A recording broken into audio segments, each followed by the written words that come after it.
Welcome back to the watch and welcome back to the Culture Crusade. And look, it's just right on time. Lit Dev, he was like a second away and is here. And so, fashionably on time. Exactly. You're right. Exactly when he means to. How is everyone? How's everyone in the chat? It's good to be back. And oh man, lots of fun stuff going on. We got a whole number of topics going on, but as usual, we like none of which we'll get to as usual. We'll see how we go. You know, I would we'll love get to the first one, right? And then we'll veer off. Yeah, we'll talk about the first one for like 5 minutes, and then the rest of the show is just going to be whatever randomness. I blame Lit Dev. That guy just can't bring it up. Stop bringing up random topics. This guy. I know it's definitely not Royce. Yeah, I mean, think about beer. The hell did he even do that? Royce won't do it today because he's drinking iced tea, derail. not his usual concoction of dollar store beer. Beer. I don't care. Dollar store beer is still beer. Wow, I was going to go somewhere with it, but I don't want to derail things because we've had a fun week. There's lots of topics to go on to, and I am having so much fun on Twitter right now. Did you guys see my my hot take that I dropped on Twitter like a Of course, bomb? I destroyed it. No, Was it the vampire thing? Yeah. okay. Edward Cullen can defeat Blade in hand-to-hand combat. I mean, not I only wouldn't- beat, I would- Edward Cullen would friggin' destroy Blade, and there's no contest. Not if they are in the same universe. Yeah, but you can't. No, no, because you never do similar universe fights. But you can't. It's retarded. You can't have No, a this is him vampire coming in a from his universe that has different rules from another vampire. Yeah, Yeah, you you can. can. It's You called can have Death multiple Battle. units. They've been doing Death Battle for like a decade and a half. They do it all the time. Okay, but my caveat was if they're in the same universe. Yeah, that's a caveat. That's not saying their power set as they are as we know them. That's the problem with fandom. That's not vampires No, wait, don't exist like that in Marvel. But we're not talking about Marvel. We're talking about Blade, and this That's other why I dude's said fighting. if they're in the That's same it. universe. No, they're You know, as they are. do you Just know? go for it. I think love this the is an caveats. admission. Everybody's like, Yeah, I know. because we have to weaken this character or exponentially increase his you have power. to No, equivocate the as you class. know, this The character class gets to that fight Blade this other comes character. from You don't is get to vampire. change their If the powers to vampire make set your from that argument universe has better. one set of rules, Royce is Blade right. has to have that set of rules And- too. No, because Mike, you know when the matchup always happens, it's like they've come from their own universe into this own universe with their own power set. It happens when Marvel goes against DC and everything like that. This is like a split reality Okay, thing, but and even then, there can actually be multiple types of vampires in the same universe. Well, there's no way of saying that if Blade entered into the friggin' gay universe, whatever it's called, that he wouldn't start sparkling, right? Not- Or no, he would if take Edward mention ended it, up it really in does like Marvel, a- he Edward wouldn't Cullen be would fit in part right by into the I Marvel. group. I don't think you know how this works. Lit Dev, Lit so- Dev has a good point. Lit Dev, what you say? Edward Cullen would fit right into modern Marvel, the gay Yeah. universe. He sparkles everywhere. Sparkle, He would fit right into sparkle, Marvel. sparkle. Because it's got it's Welcome, got a really Marvel. tough power set, and is actually a bit. He has been He a crime sparkles fighter. in the daylight, and is very flamboyant, very sparkly, like fairy-like. I think that he would fit in right into 2024 Marvel. Yeah, true. What if Blade shows up in that universe and he's in the sun? He starts sparkling. Like, what the hell is happening here? Right. Well, the funny thing is, there's an in-universe thing in Twilight that sets a precedent that there can be multiple different types. For instance, the wolves in Twilight, they're not actually werewolves. It's a canonical explanation. They're actually a restricted type of shapeshifter. Werewolves exist in their universe as a separate thing, but the wolves revealed at the very end is that they're not actually werewolves. They're restricted shapeshifters, and they can turn without the moonlight. I'm without moonlight uncomfortable with needed. how much you know about. Man, I know this Twilight, law, man. Like, But that sets a precedent I've that never heard anything about Twilight ever until I feel like- I've I come feel like on this Shad show. could get a job writing at Marvel. I could do a good job.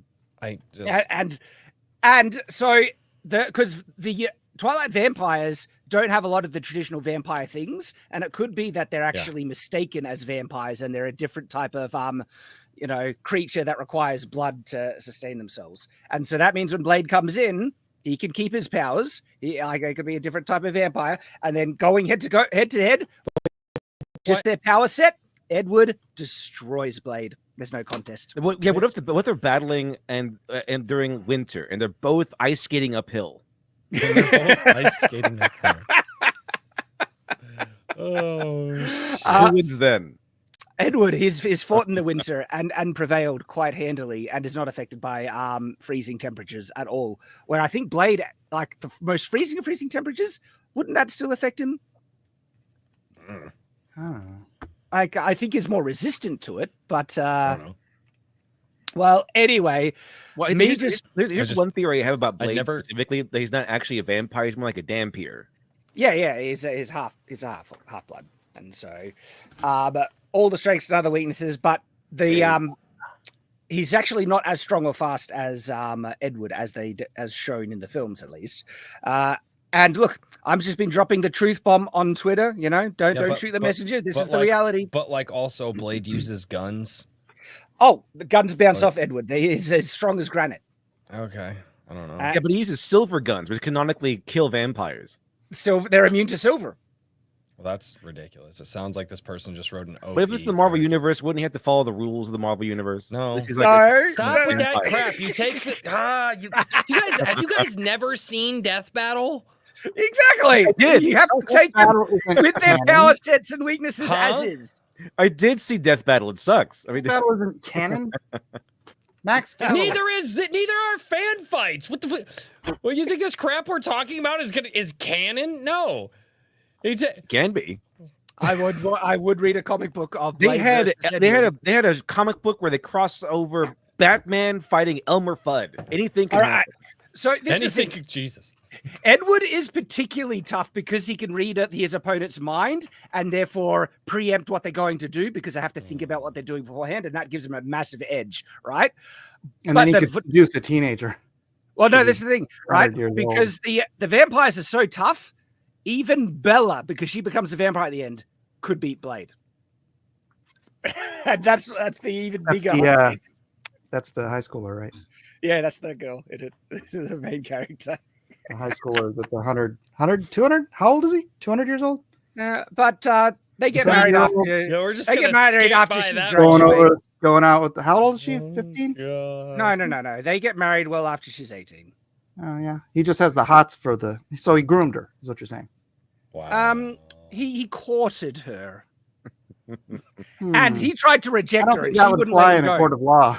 He tried to reject her, and she would not. I mean, let go. he's also a vampire too. So I mean, we're dealing with we're dealing with the depths of the female fantasy here. This is what happens. We are. Is it, and this is the bizarre thing with it when it comes to female fantasies and stalking. And I didn't make the rules. Don't shoot the messenger.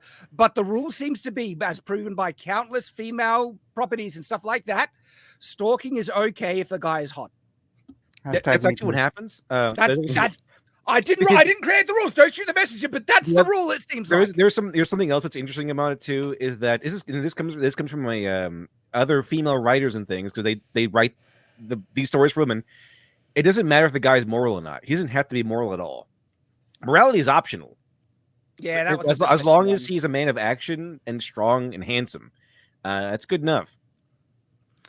I didn't make the rules. That one is a weird one, right? But no joke, I've literally had a girl tell me that. We were watching the live action Les Mis, and there's a guy who's like kind of into one of the girls, and he ends up stalking her, and I'm like, and she's like, oh, he's good looking, and I'm like, but isn't he stalking her? Isn't that like problematic? And she said, and her reply was, it's okay if it's hot. Yeah, it's romantic, unwanted stalking. Hey, you know who would have been really perfectly cast as Edward? Leonardo DiCaprio. Mm-hmm. Yeah, especially now. He's an ageless vampire. I agree. Especially now. After children, yeah.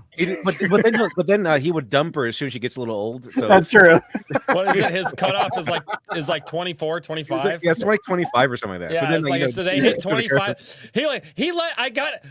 He lets them know though. He's like, hey, just so you know, the day you turn 25, it's over. And I'm like, start making plans, you know. I mean, like, and if they're cool with it, I guess whatever. The whole love interest situation in Sweeney Todd there's a song about that. Like, I'm in the dark beside you, even now I'm at your window. She marries the guy. But he's a very pretty boy, kind of sailor man, and so she falls in love with him. So it's fun. And look, I mean, there is a discussion of what constitute as stalking, because if a guy sees a good-looking girl and he just wants to approach her, and he has to he has to follow her for, like to approach her and then introduce himself and everything, I don't think that constitutes as stalking. The thing is, though, in Twilight, what Edward does, 100%, you can't argue otherwise. It is 100% stalking. He literally watches her while she sleeps, so you can't. A lot of Twilight fans realize. Hello, you're not. This my stinky scene is top notch, where he's like, you're my own personal brand of heroin. Like, here's the thing, though. If he had waited until she had come of age, he would not have been interested. No, he would have been. No, look at the picture. Okay, not with whatever this is. Oh, what the fuck? Yeah. Well, we're not talking about her. Talking about Bella. There's an in-universe reason why Edward is obsessed with Bella, and it's actually not her looks or age. It's her blood. Each vampire has a type of unique blood thing that is irresistible to them, and they have to consume it. And it's like, I can't overcome it. And you only really come across them once in a lifetime. And Bella is that to Edward. And that's why when he first sees her, he almost rips her to pieces because he's overcome by the hunger. Because it's got that unique effect on him more than any other person living. And what about the vampires? Review the vampires. Royce has so many questions. Dude, I feel like this book was just written by a woman who couldn't actually get a man, so she just had to write. Dude, she's married. It was married by a horny lady. It's exactly what it is. But the thing is, like, it was written for the female audience, and it knew that audience. Very much so. Wow. For him. You heard it here, guys. Shad's a female. He said that. It was. No, there are things to enjoy about it that I can appreciate. I mean, Shad likes it. It's like he likes the fact that, okay, who would win a fight? It's very like, exactly. I like the superpowers in it. It actually has a strong masculine kind of protective sense and traditional values in it, and some of it just ends up being fun. The world building is surprisingly solid. The take of the vampires, even though it's different, is very consistent, and the Volturi are actually great villains and stuff. And I also respect it for what it did in terms of giving the audience what they want. That's a lost art nowadays. Hollywood could learn a thing or two, right? Understand the audience and give them what they want. And Twilight did that. It should be a case study for people who want to understand that aspect. Chad, you should have your live sub count on to just make sure you're not losing subs. Yeah, I could. I'm actually watching my Twitter followers to see if it's affecting it. Fifty Shades of Grey also did that. They started off as a Twilight fan fiction, but it's also, again, very powerful, influential man who happens to be attractive, can do all kinds of crazy things. Like, how about you be my slave? My wife died laughing when some of her friends wanted to go see it, and she was like, "All right." So she comes back, she goes, "This is a fucking terrible movie." I'm like, "What?" She goes, "No, it's hilarious." I'm like, "What are you talking about?" She's like, "You've got to watch this movie with me." I'm like, "I don't want to." And I watched it, and I was like, we had to get up and like leave. I was like, what the hell? I was like, this is the most boring thing. This is what 40-year-old wine moms thought was hot. Wow. The first movie is one of the weaker ones. The next movies are better. No, 50 Shades of Grey? Yeah. No, not 50 Shades. The actual sequels. But all right, well, let's try and move on from the topic of Twilight. I'm just triggering people on Twitter. And it's hilarious. Look at that. Guys, losing subs. We just got a new member. Yes. I guess this means let the Twilight talk continue. Speaking of giving the audience what they want. I've got something else to do. Well, let's grab some of these super chats. Buddy Rabbit says it's teetering on the hovering of the unsub. All right, so maybe there's some other things. Buddy Rabbit also for $20 says, there he is. Blade has beaten foes in Marvel easy, double the power of Maya's wine, mum, thirst, fiction boys.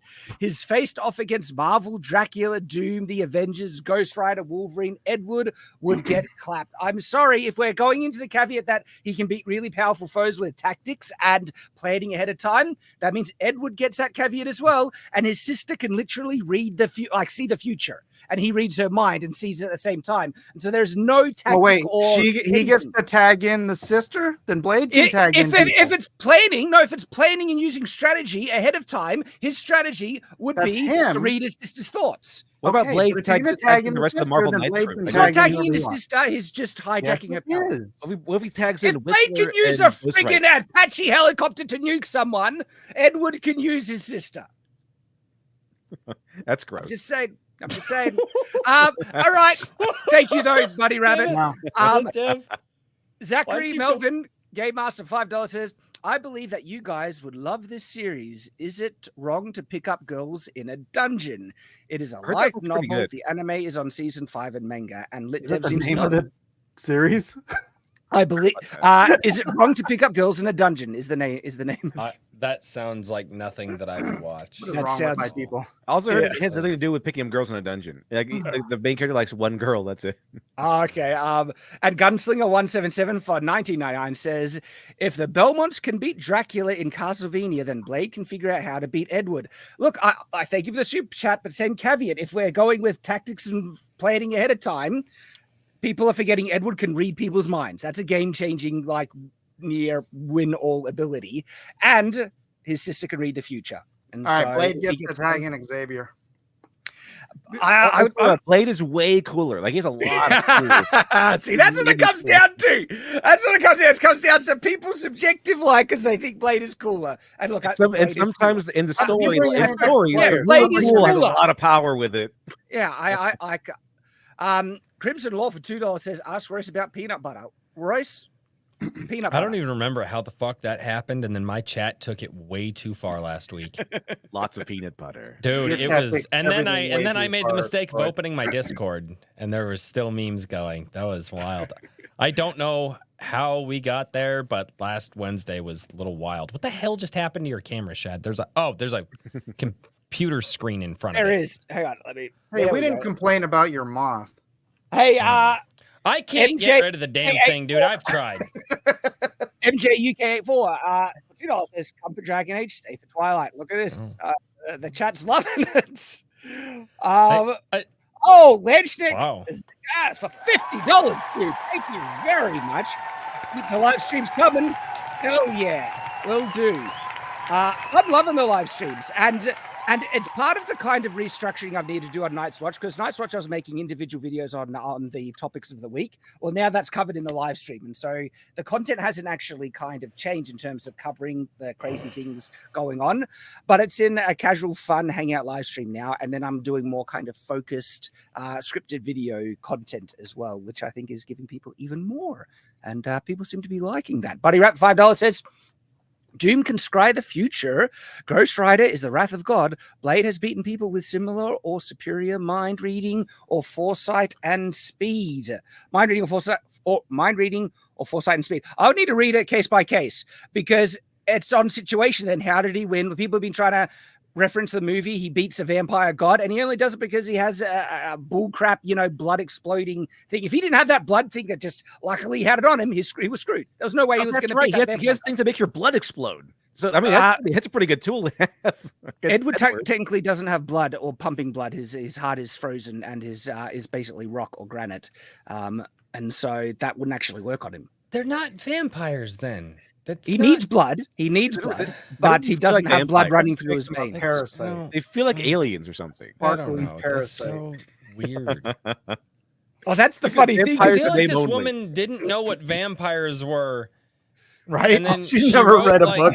She's like, she didn't know what a vampire was, and so she just made up a whole bunch of crap and was like, it's a vampire. I'm like, no.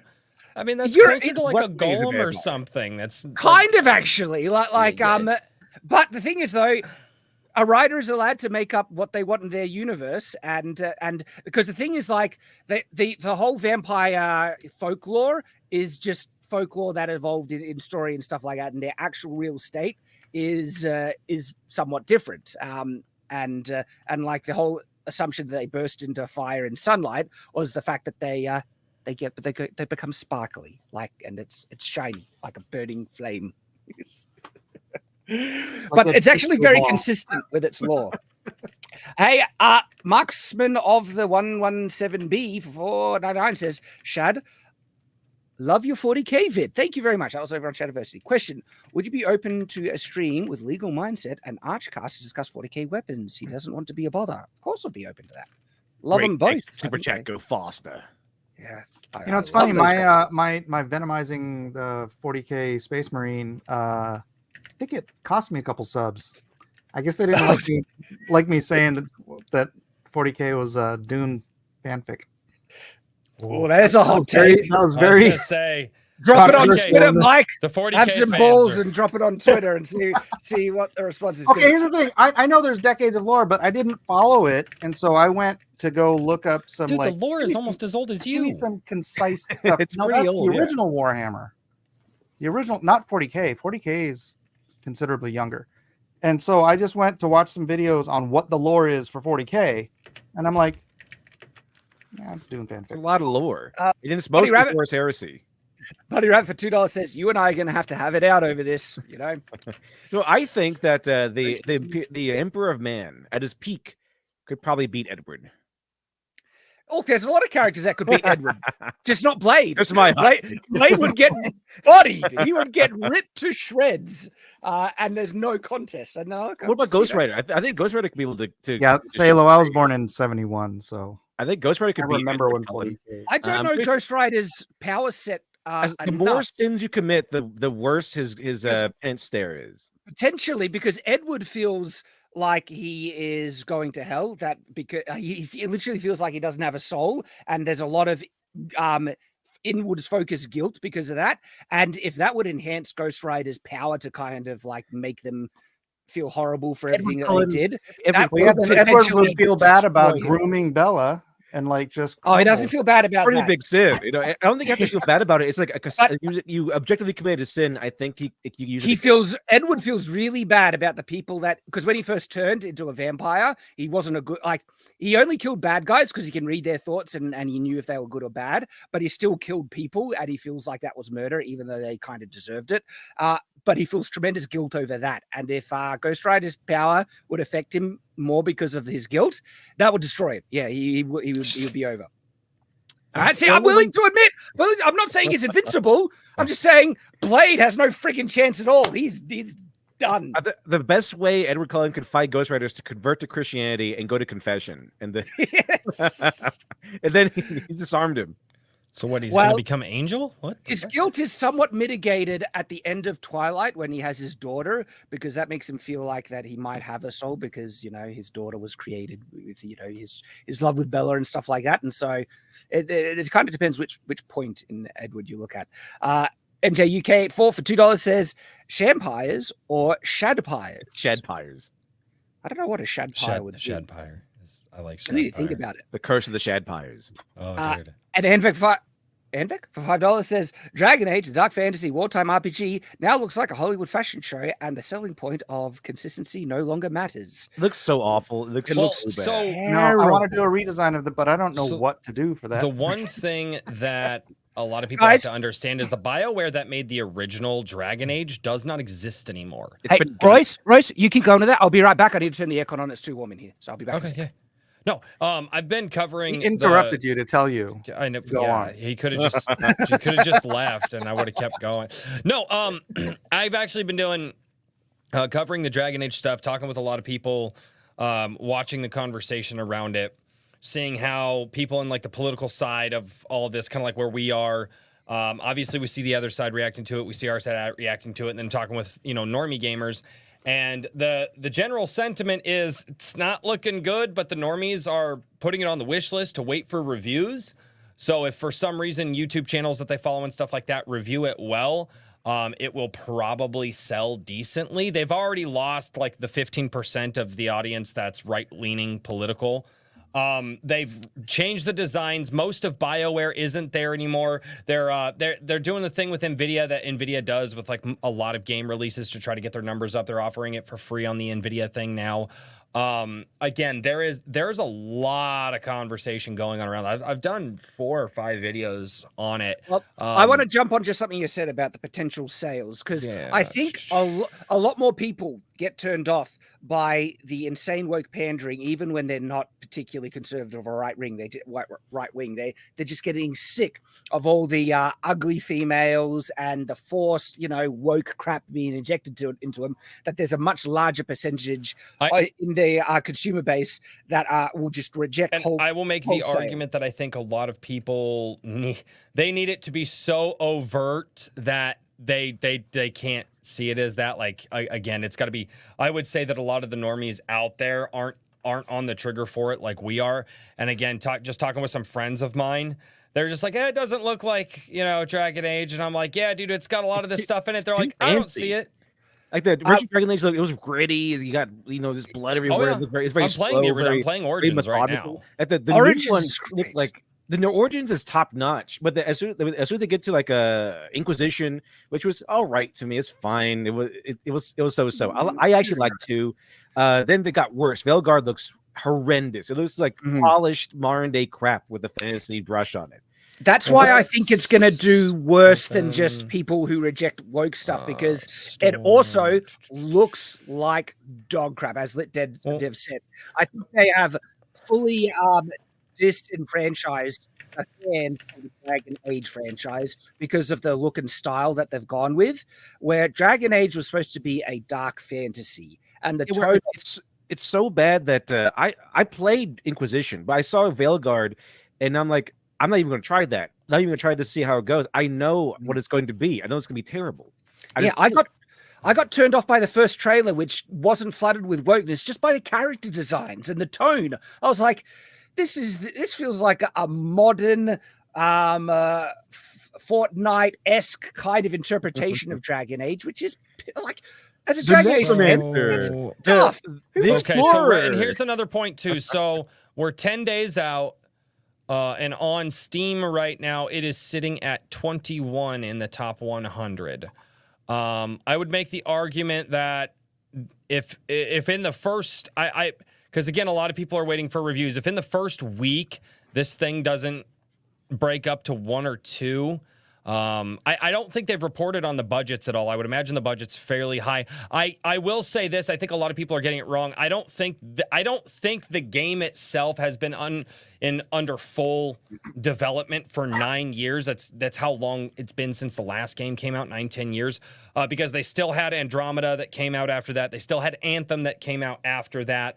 Realistically, I mean, they probably had some artwork and stuff, some preconceptual stuff going on, but they weren't developing full teams. I would imagine this is probably still 5 or 6 years worth of work, and knowing the amount of money that's being spent, I mean, this is definitely going to be triple-digit millions of dollars.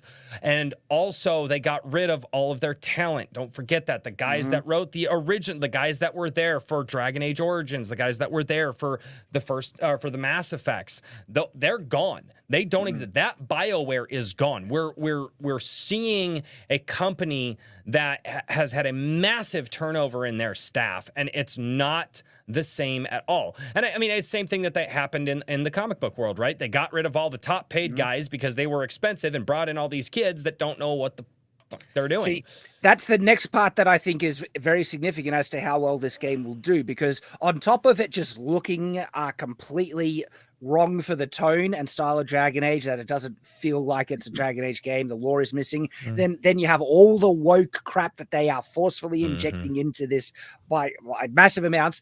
The big next part is if the game is going to have any redeeming aspects to its gameplay or writing or anything. And it looks like the people who are making this are all DEI obsessed, or so just hired by DEI, untalented, inexperienced, creators that make crap. Here's the thing. Like, a lot of people are out there saying that the game itself, and I think they're just looking at the characters, like the game itself that I've seen of the gameplay so far. It's not bad.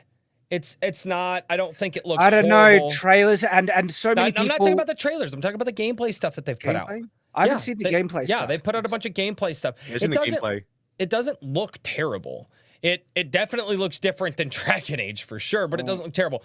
But here's the thing: did Suicide Squad pre-gameplay look terrible? I didn't follow the Suicide Squad thing, so I can't comment on that. I don't think it looked terrible, and the biased reviewers will simp for it no matter what. This game is gonna live and die on its writing. Period. Yeah. If the writing is even mediocre, I think it sells well. Sadly. I don't know. I reckon. Well, maybe not. Okay, maybe not. Maybe that's too much. Maybe that's too much. I think more people than they expect are going to be turned off just by the ugly characters. Some of the biggest sins of the new Dragon Age is one that everything was supposed to be leading up to Dreadwolf. It was supposed to be Dreadwolf. Yeah, leading up to the confrontation with Solus and all that stuff, and him bringing about the end of mankind or something like that. And then in this one, they admitted, oh yeah, it's just like a thing that happens on the side. Like it's barely even an issue, according to what they've said. But even worse is that, and this is how you know this is going to be this completely woke, completely contaminated, because they're playing Mama Bear, they're playing Nanny with you. Because in all the other Dragon Age games, you can have all these choices, and you can make evil choices, like becoming a blood mage, which is really pretty evil. And in this one, I might do that. I might be the blood mage in addition to my arcane warrior, because not in this one because they're playing Nanny. They said they're making the game. So because according to what I've read in this, I read in the interviews that they saw blood mage the option, and they will not give the player that option in this game. That's so lame. Blood Mage was actually a really cool OP kind of class in Origins, and I in my evil character went Blood Mage because there was some interesting stuff you could do with them. But that's crazy. They're not even going to let you role play. No, they're going to let you get that choice because they don't like it. They think it's bad. Gosh, I've also heard that they're restricting certain romance options based on your I guess gender identity, that you have to identify as pansexual or something like that to have. You have to. If you're male, you get like one or two, but if you're pansexual or anything else, you get a whole plethora of other options. Which is like forcing people to identify as anything other than straight, really. So I need to. Okay, so even in older games, and we can go all the way back to KOTOR 1 and 2. I played the hell out of those games. I played a lot of KOTOR 2. Certain characters that you would get depended on whether or not you played the game as a male or a female, right? But the difference is that even in those older games, when you would prestige with a character or do the character companion relationship thing, you actually got bonuses from the companion characters. You could class them into other things because of your relationship with them and all this.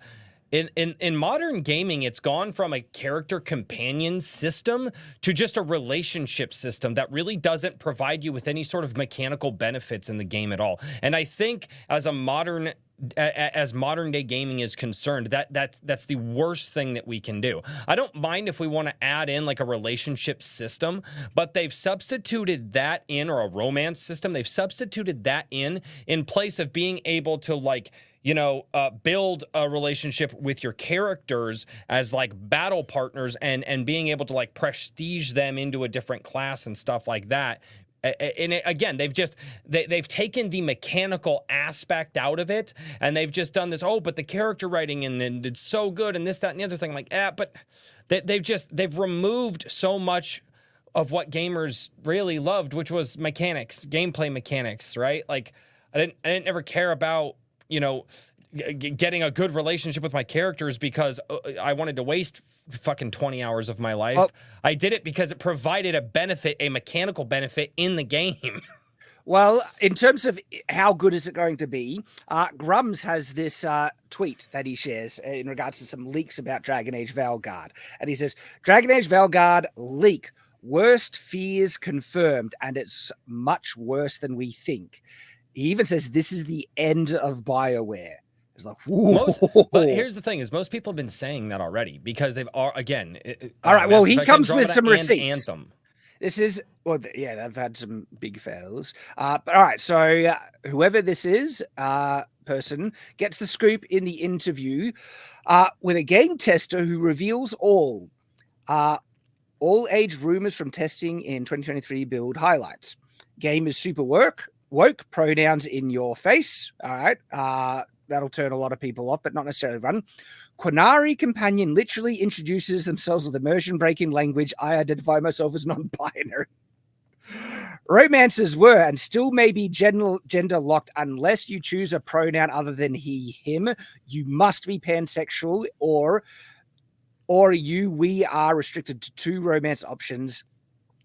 Nerve and Harding, while other choices may romance anyone, this might have changes due to Baldur's Gate 3 success and influences. That's an interesting point. They might backtrack on that. Solace is sidelined hard. He was a character in Inquisition, wasn't he? Yeah, he was a character you could have around. He becomes a bad guy. Didn't he pop in at the end of 2? No, that wasn't Solace. So. That was Cassandra. I think isn't he the bald elf guy? He's a bald elf guy. Oh, yeah, that's the bald elf guy. Okay, Cassandra's in 2 at the very end. She's there throughout the entire game, interviewing and interrogating. What's his name? Varric. Okay, so he's made into a minor character with little importance or development until suddenly important at the end of the game. And that ending is baffling and not in a good way, but no spoilers revealed. See, this could be a big breaking thing for people who just want a good game and they're not interested in... people in the chat are saying that Solace is the Dreadwolf, which... I mean, they kind of even talked about that, if I remember correctly. Where did I hear that? That they were talking about... Somebody mentioned that Solace was the Dreadwolf. Dude, look at some of these next ones. The story is disappointment after disappointment, which I wouldn't expect. If these are like DEI woke, crazy writers and stuff like that, the track record for people like this is that their writing quality is absolute dog crap. And so that can ruin the whole game. But look at this one.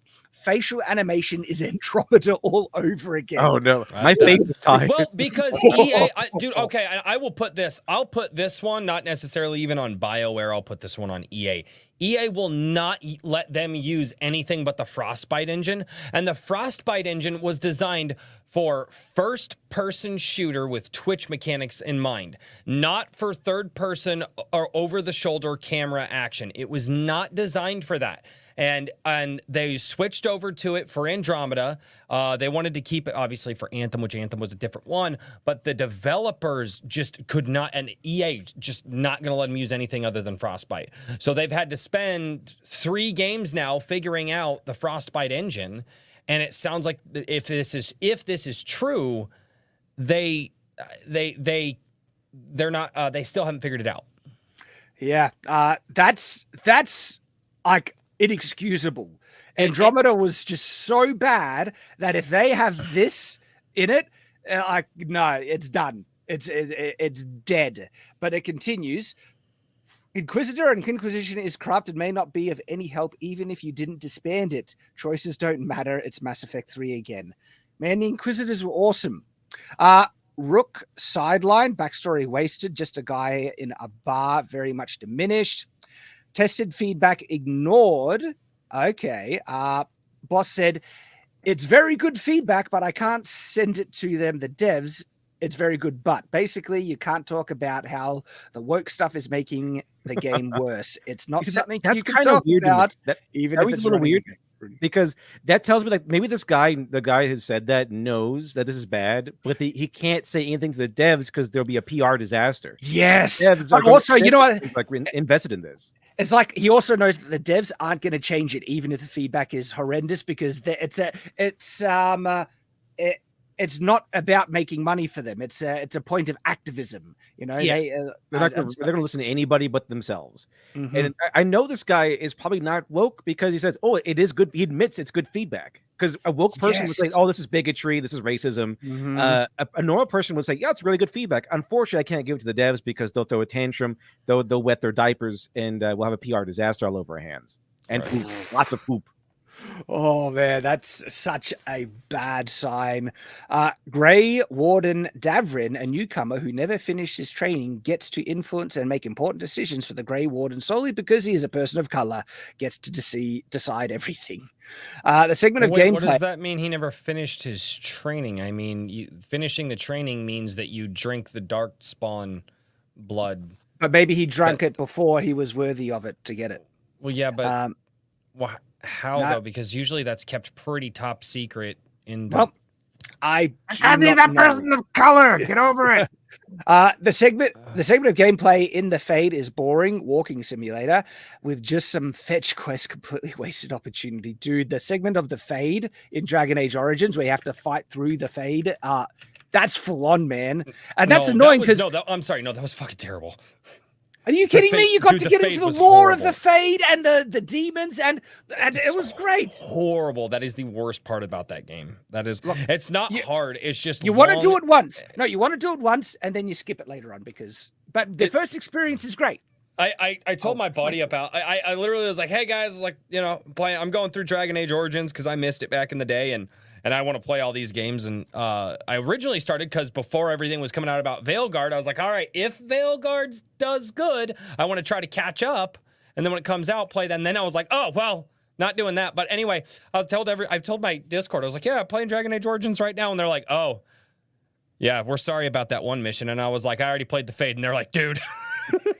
It's a well-known fact that the Fade is not a good level. I like the lore of the Fade, and so no. The lore is really good. Level design is terrible. All right. Terrible. Other major characters like Varric turned into the mere advisors and pushed to the back of the story. It's so far removed from Origins that it's crazy that it's the same universe. This is the end of Bioware, the interview concludes. Final nail in the coffin of a once great studio and franchise. That is very foreboding for Bioware.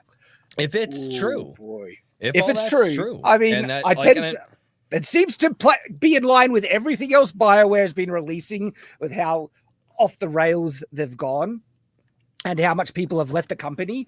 That's the more telling part to me, is that they lost all of, the senior talent and all of the people that made the company what it was, and they've moved on. And I mean, it's, all right, I'm gonna throw this one out there. It's kind of like Linkin Park without Chester Bennington. It's not Linkin Park anymore. And so I'm just gonna throw that out there.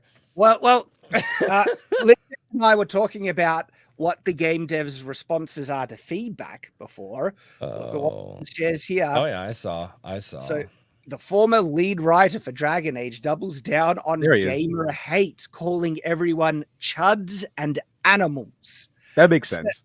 Oh boy. Says that if you object to being called an incel, you must be one. That's a great way to promote. Wait a minute. So if we call him a pedo, and he's right, and he says like, no, wait, no, I'm not. You're objecting to. That means you are one, huh?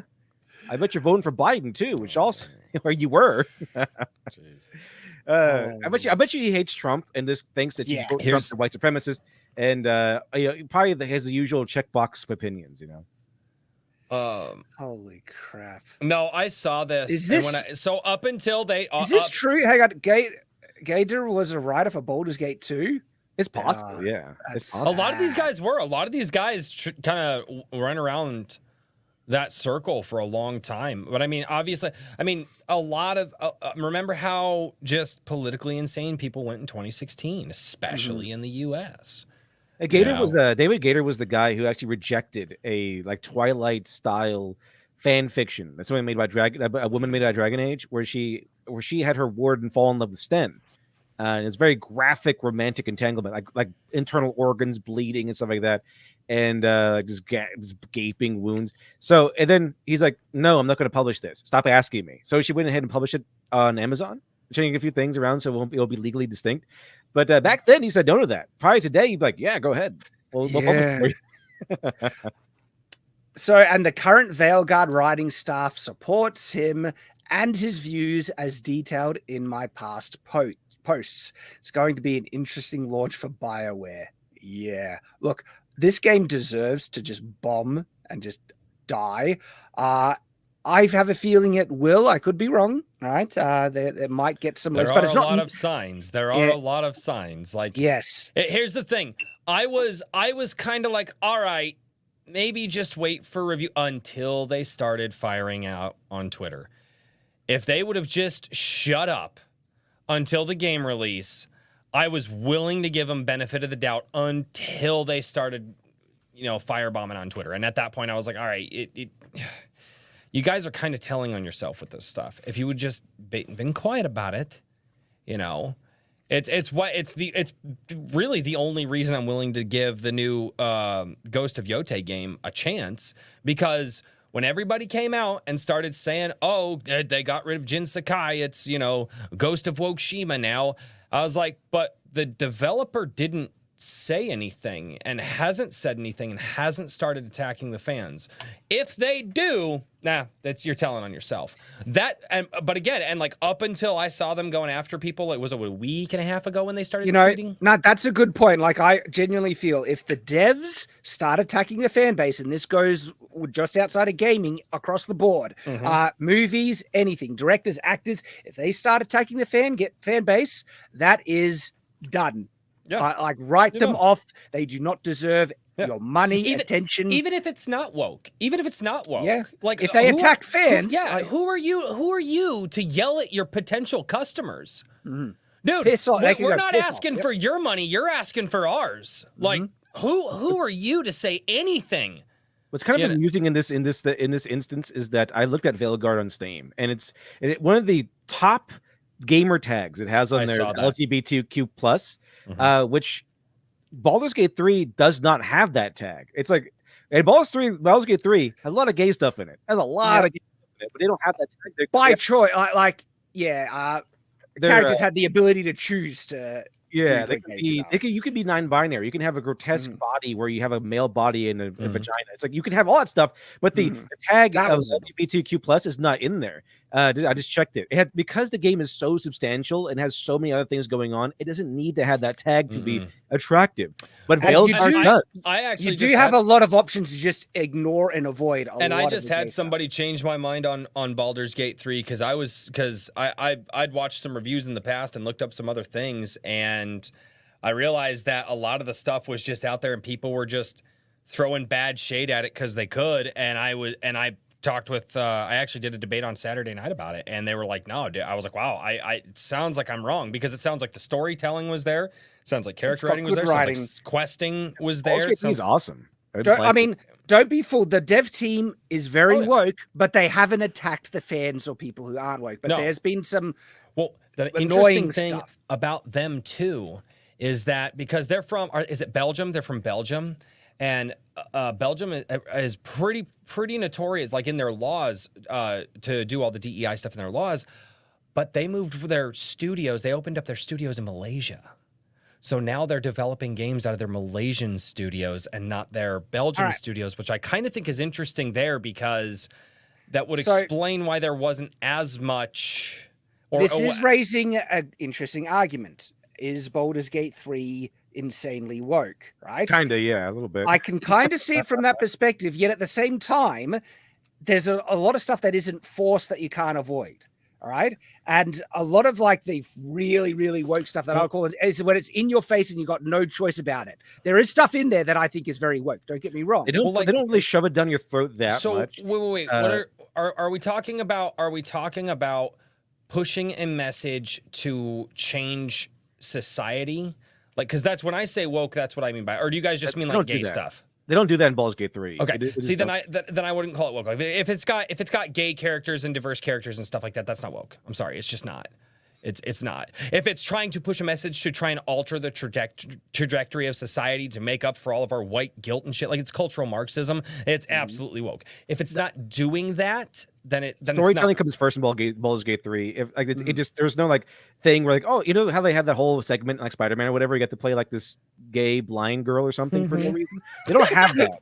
It's just all about you're adventuring and killing all these bad guys and trying to stop this awesome like cult, and it's just so many insane things going on in the game. You don't really need to do that. There's no time to do any of that woke stuff. There just isn't. And if it makes you feel better, my main character is like a 7 foot tall human, blonde, blue-eyed, straight white man. So and he's winning the day to fight. I did it on purpose to fight back against the woke elements, and it's been pretty and I've heard one of the things that I heard is that the one drag queen in the game is actually an evil character and is treated as an evil character. Is it drag queen? Yeah, there's somebody that they're Well- like the circus. It's the leader of the circus or whatever. Oh, And they're yeah. actually an evil character, and they're treated as an evil character. When I was like, really? They're like, yeah. But I've seen a few reviews like, oh, there's a drag queen in this. And need I say more? And it's like, and then somebody explained that whole mission to me, and I was like, wait a minute. So the drag queen in the game? He's like, yeah. Don't you think if they were trying to push a message, the drag queen would have been the most holy thing in the game? And I was like, huh.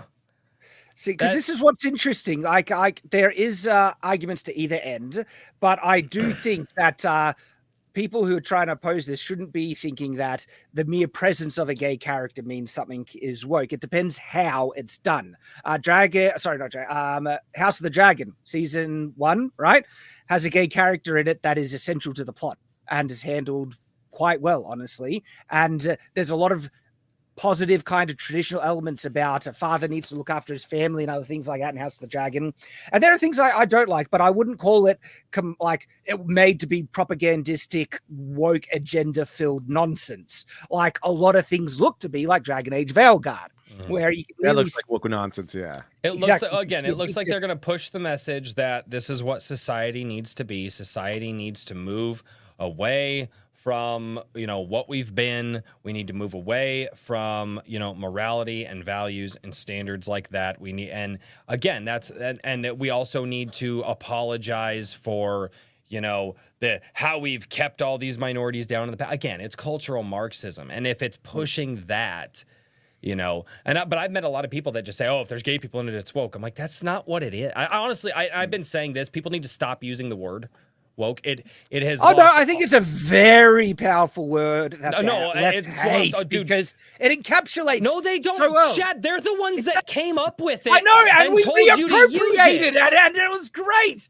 Like, And they they told you- appropriated the word, and they they told told us you fake to news, use it. and they can't stand it because it encapsulates Shad, so well the They target came of with the what we're term referring fake to. news as well, and we The turned that around. The problem Woke is a with the great term, word. the problem with the term is that if you talk to the normie audiences out there, they legitimately think that if you say something is woke, they just think that you hate black people and gay people.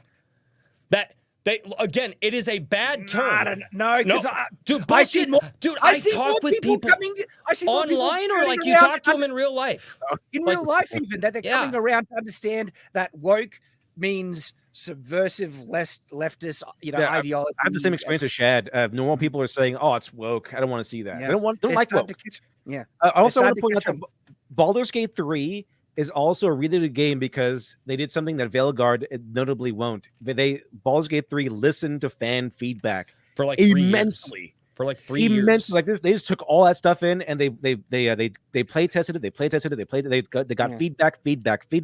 And you could look over the logs then what was changed and what wasn't. And because of player feedback, they made so many changes, adding 'Cause- so many like quality of life things in Mhm. there. And they built it up on the backs of fan feedback, and it became the game of the year. It became the game that is today. That's a positive point with Larian Studios. They are actually very focused on being pro gamer in terms of delivering a quality product. And they haven't Hold on. attacked fans. I haven't seen them do it. So. I want to address the chat really quickly. Guys, when I'm talking about normies, I'm talking about political normies, right? People who are not politically involved at all. All right, which in America is 70% of the population. So they're not politically involved.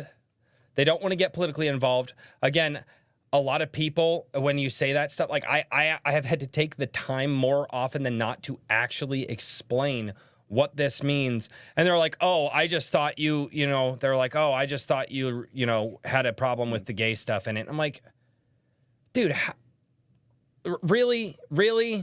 But again, the gay stuff, by the way, when we were saying that just having a gay character in it doesn't necessarily make it woke, but like if they're promoting gay lifestyles and expression and stuff like that as being either equivalent or better than traditional stuff and everything like that, then I think that is into the side of woke, okay? No, yeah. Because there's always a way depicting how it's presented, basically. Do you see how much we're having to define it? And the level of how long we've had to be active in this, and we are still sitting here trying to make sure that people know exactly what we're talking about. Well, that's the good thing, because we're ensuring that people understand what we're talking about. But what I'm saying is that's why I think that the word in and of itself isn't good to communicate the fucking message. I still call it Marxism, and people tell me I'm wrong for calling it Marxism, because that's exactly what it is. It is Marxism, but I'm told that Marxism is a bad word, and we're not. But I'm like, but that's what it is. You're making the point against it, dude. It doesn't matter what word you use; they're going to argue against it, and you're going to have to explain it. That's a good point. Like I said, I would rather. Again, I'm not worried about. You'd rather explain cultural Marxism than woke. We get it. No. No. I'm not. But here's the thing: I don't talk to people on the other side of the political aisle. I don't talk to people on the other side of the political aisle.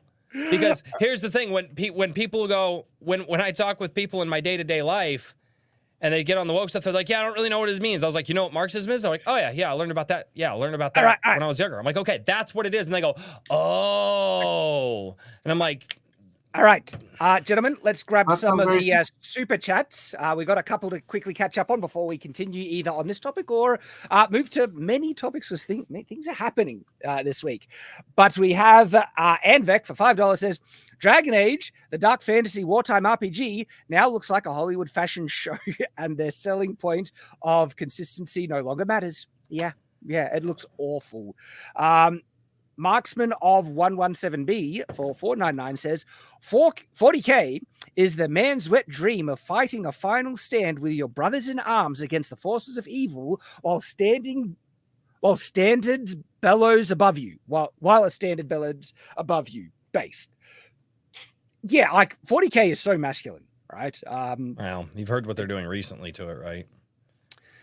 With the female custodies. Oh, that. Yeah. I've seen all that. They're not going to succeed at it, though. Hopefully not. There's a lot of people there. So the wonder they want it gone, because it is like hyper masculine.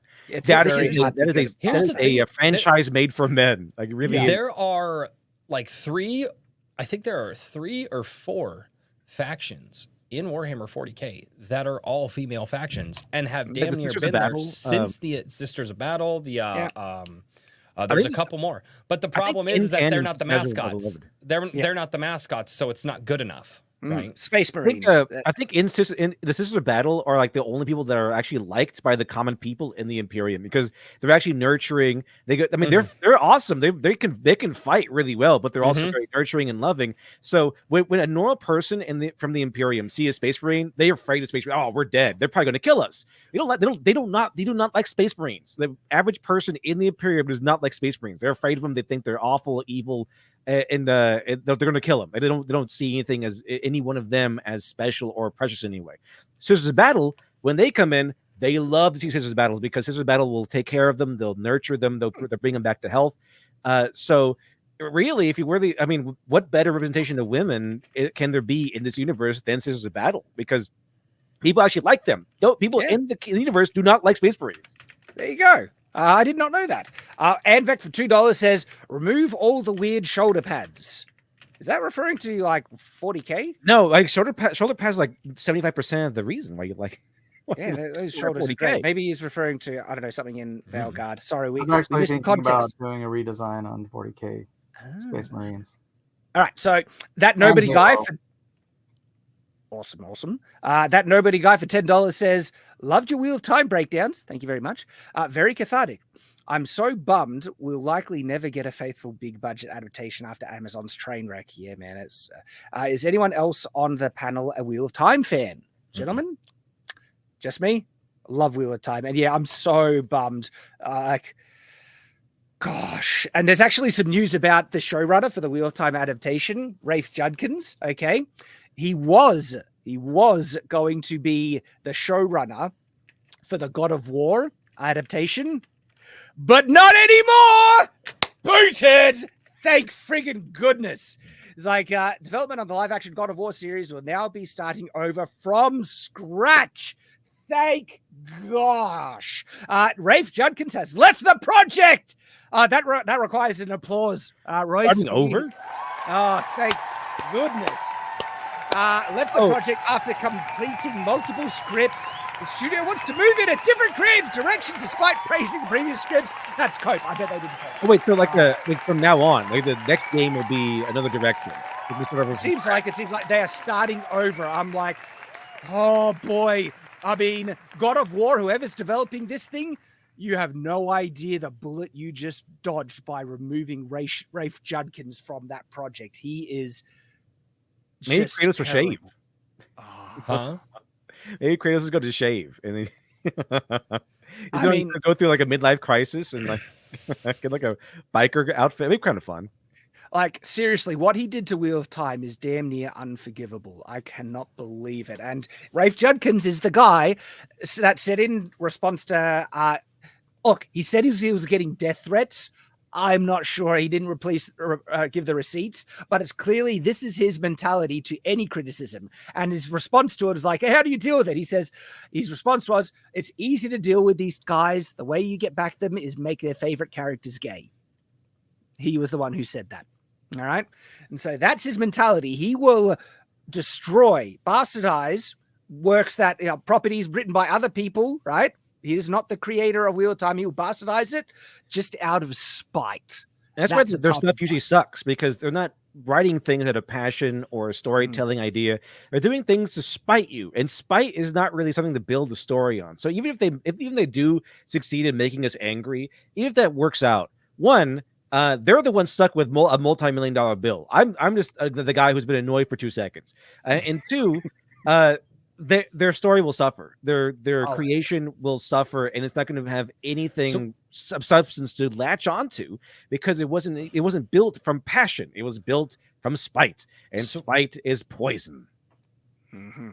Question: so how much more money do they have to waste on the message? How much longer you think we're gonna get? They're gonna zero, but they're still gonna spend more of it. Yeah. Whoa. Yeah, I think your mic just died. Your mic just did something weird. Doesn't BlackRock have like $20 trillion in assets? I was gonna say, like, between BlackRock and Vanguard, there's $17 trillion worth of assets. They can't lose money forever, though. I mean, but here's the thing: they have so many more assets than just Hollywood and gaming and all that stuff. Like they have all over the world and all the businesses. So they could probably afford to lose some cash in a few of the areas. It actually depends, because a lot of them are tied in with superannuation funds and stuff like that. And if they are using other people's money to invest in projects that don't have a return, they could get in trouble. But that's only one portion of it. They have fingers in all other pies. But I also wanted to show. Does that sound better now? Oh, yeah, you're back. Oh, good. Fantastic. I wanted to show the receipts. This is his tweet. Rafe Judkins. You all very kind. I've dealt with them before, and there's truly only one way to respond. Turn their favorite characters gay. Why? Because I can. This gentleman reaps what he sows. Perrin and Lan, which are characters of Wheel of Time, now gay for each other. Next homophobic death threat, Egwene and Days Congar, gay, basically. That's his mentality. Jesus. And he can do it because no respect for the source material. Right? Why? Because he can. That's how much of a callous, disrespectful ass this guy is. I don't understand why who you sleep with I still, well, I guess it's the only thing in their lives that they think makes them special, so they have to put a point on it because they have nothing else going for them, so that's got to be the thing, right? But I just don't get it. I've never gotten it. Like, why put such a fine point on that? Well, I don't know. It's special to them. They want it to be better than the norm. That's the kind of whole push for it. It's not special. There's the key, but that's offensive to say. I'm gonna be really honest with you. Like, everybody can be a freak. He's also married. Wholesome marriage and wholesome family life. That's what's special. There's a famous video game reviewer, Ben Yossi Croshaw, from a long time ago. He used to have 0 punctuation. Now he does his fully ramblomatic. But a long time ago, he did a video covering the console wars, like one of the first ones, and he kind of went over the fact that Microsoft was going with the Xbox, and like, we're going to have it only online and no discs and stuff like that. So yeah, that was his rendition of that is like, it's like Microsoft went on stage and started stabbing itself in the stomach, saying it's for your own good, while it stabbed itself to death. that's what this mentality, this woke mentality is like. It's like going up there and we're going to ruin all your favorite characters. Ha ha ha ha ha. It's like it feels good to them, I guess, but what they're really doing in actuality is stabbing themselves in the stomach on stage, going, "It's for your own good. It's for your own good," and wondering why they're dead. Why is my show dead? Why is that anyone seeing the show anymore? Because you ruined it out of spite. That's why. And spite is poison. So I actually kind of covered this in my here it is. I recently covered this in my Run My Half video, and I think I say it well enough that I'll quickly share the segment right here. Let me know if you guys can hear this. Rather bastardized aspect of Run. Mhm. Okay, and so because Run My Half, this is from my recent video on Night's Watch, right? Hilarious old school anime. It's like over 35 years old now. And it's not working. You can watch my video why, but it's a prime target for people to wokeify, even in the translation and the dub, because all they have to do is change a couple of words, right? And so that's why I was covering it, but this is what I say. Run My Half's premise and evolving story. So from here, the woke mob would rather bastardize and utterly ruin a show to remake it in their image than be true to what that story is, as we've seen with countless examples. And here is the ultimate point. If you want fundamental aspects of Run My Half to change to reflect your ideology, you do not love this show and you think it is problematic and bad, which means you are unworthy to touch anything related to it and you do not deserve to be a fan of it. Get lost. As to the... There we go. Yeah, that's fundamentally what it comes down to. And they're just desperate to have their representation in everything, basically, for their own validation of their lifestyles. And that's ultimately what it comes down to. And how sad does your life have to, like, do you have any other accomplishments? Like anything that you've ever done in your life that could be considered an accomplishment? Because I just can't see who you're attracted to as enough of an accomplishment. This that reminds me like, of the like just the comedy bit. It's like, what's with this gay pride? You think some 40-year-old man's talking about got pictures of his son? Like, here's my son sucking a. Like, dude, it's so true though. Like, he's really good at it. Like, dude, he's like, really good at it. 3 first-place ribbons. Go to I don't know, go to a woodworking class or a pottery class, or can you like do anything that requires effort that you can be proud of? Like, that has to be the thing. Like, they have to have accomplished so little in their lives. They have nothing to be proud, because that's the only reason you'd want to push this. Well, no, it's not the only reason. But well, to be fair, I think if I get into that, everybody like goes far in Hollywood. Sorry, what was that? I'm pretty sure like good dick sucking skills will take you pretty far. You're going somewhere, kid. You're out of line, but you might have a point. Maybe that 40-year-old dad isn't. Maybe the 40-year-old dad isn't going, "Hey, look, here's a picture of my son sucking a dick." It's like, "Oh, look, here's my son starring in this movie." It's like, "Oh, wait, how did he get that role?" Who did? But Joe Rogan made that joke on his on one of his stand-ups. They're like, everybody had a problem with Harvey Weinstein. Yeah. But what if it was a Harvina Weinstein, right? Like the female version? And he was like. And he's like, and she was, doing it to my kid. He'd be like, "But Dad, I just can't. Be like, hey, Batman doesn't complain. Go be Batman, kid." Batman doesn't cry. Look it up, son. Look, you're getting the role of Batman. Right. Batman never cries. You're gonna get that role of Batman, kid. Like, you get in there. It's one for the team. But again, yeah.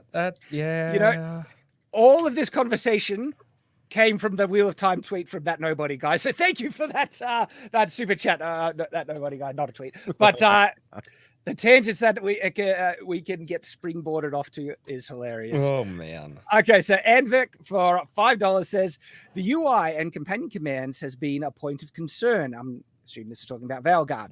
If the writing is what they're relying on, it's even worse if the leak is accurate. Yeah. And back again for $2 says, has Crazy seen the Nura leak? Spelled Nuhre leak. No, I don't even know what that is. Thank you for the super chat, Anvek. And Anvek again for $5 says, you should hear the despair in the voice of the guy telling Nura about this. Video is 31 minutes, but well worth the watch. Okay, so I think Nura is Nuhra. She is the one who leaked this to Grums. And people, I think people in the chat have been saying that, it's her. So if I quickly share, this is...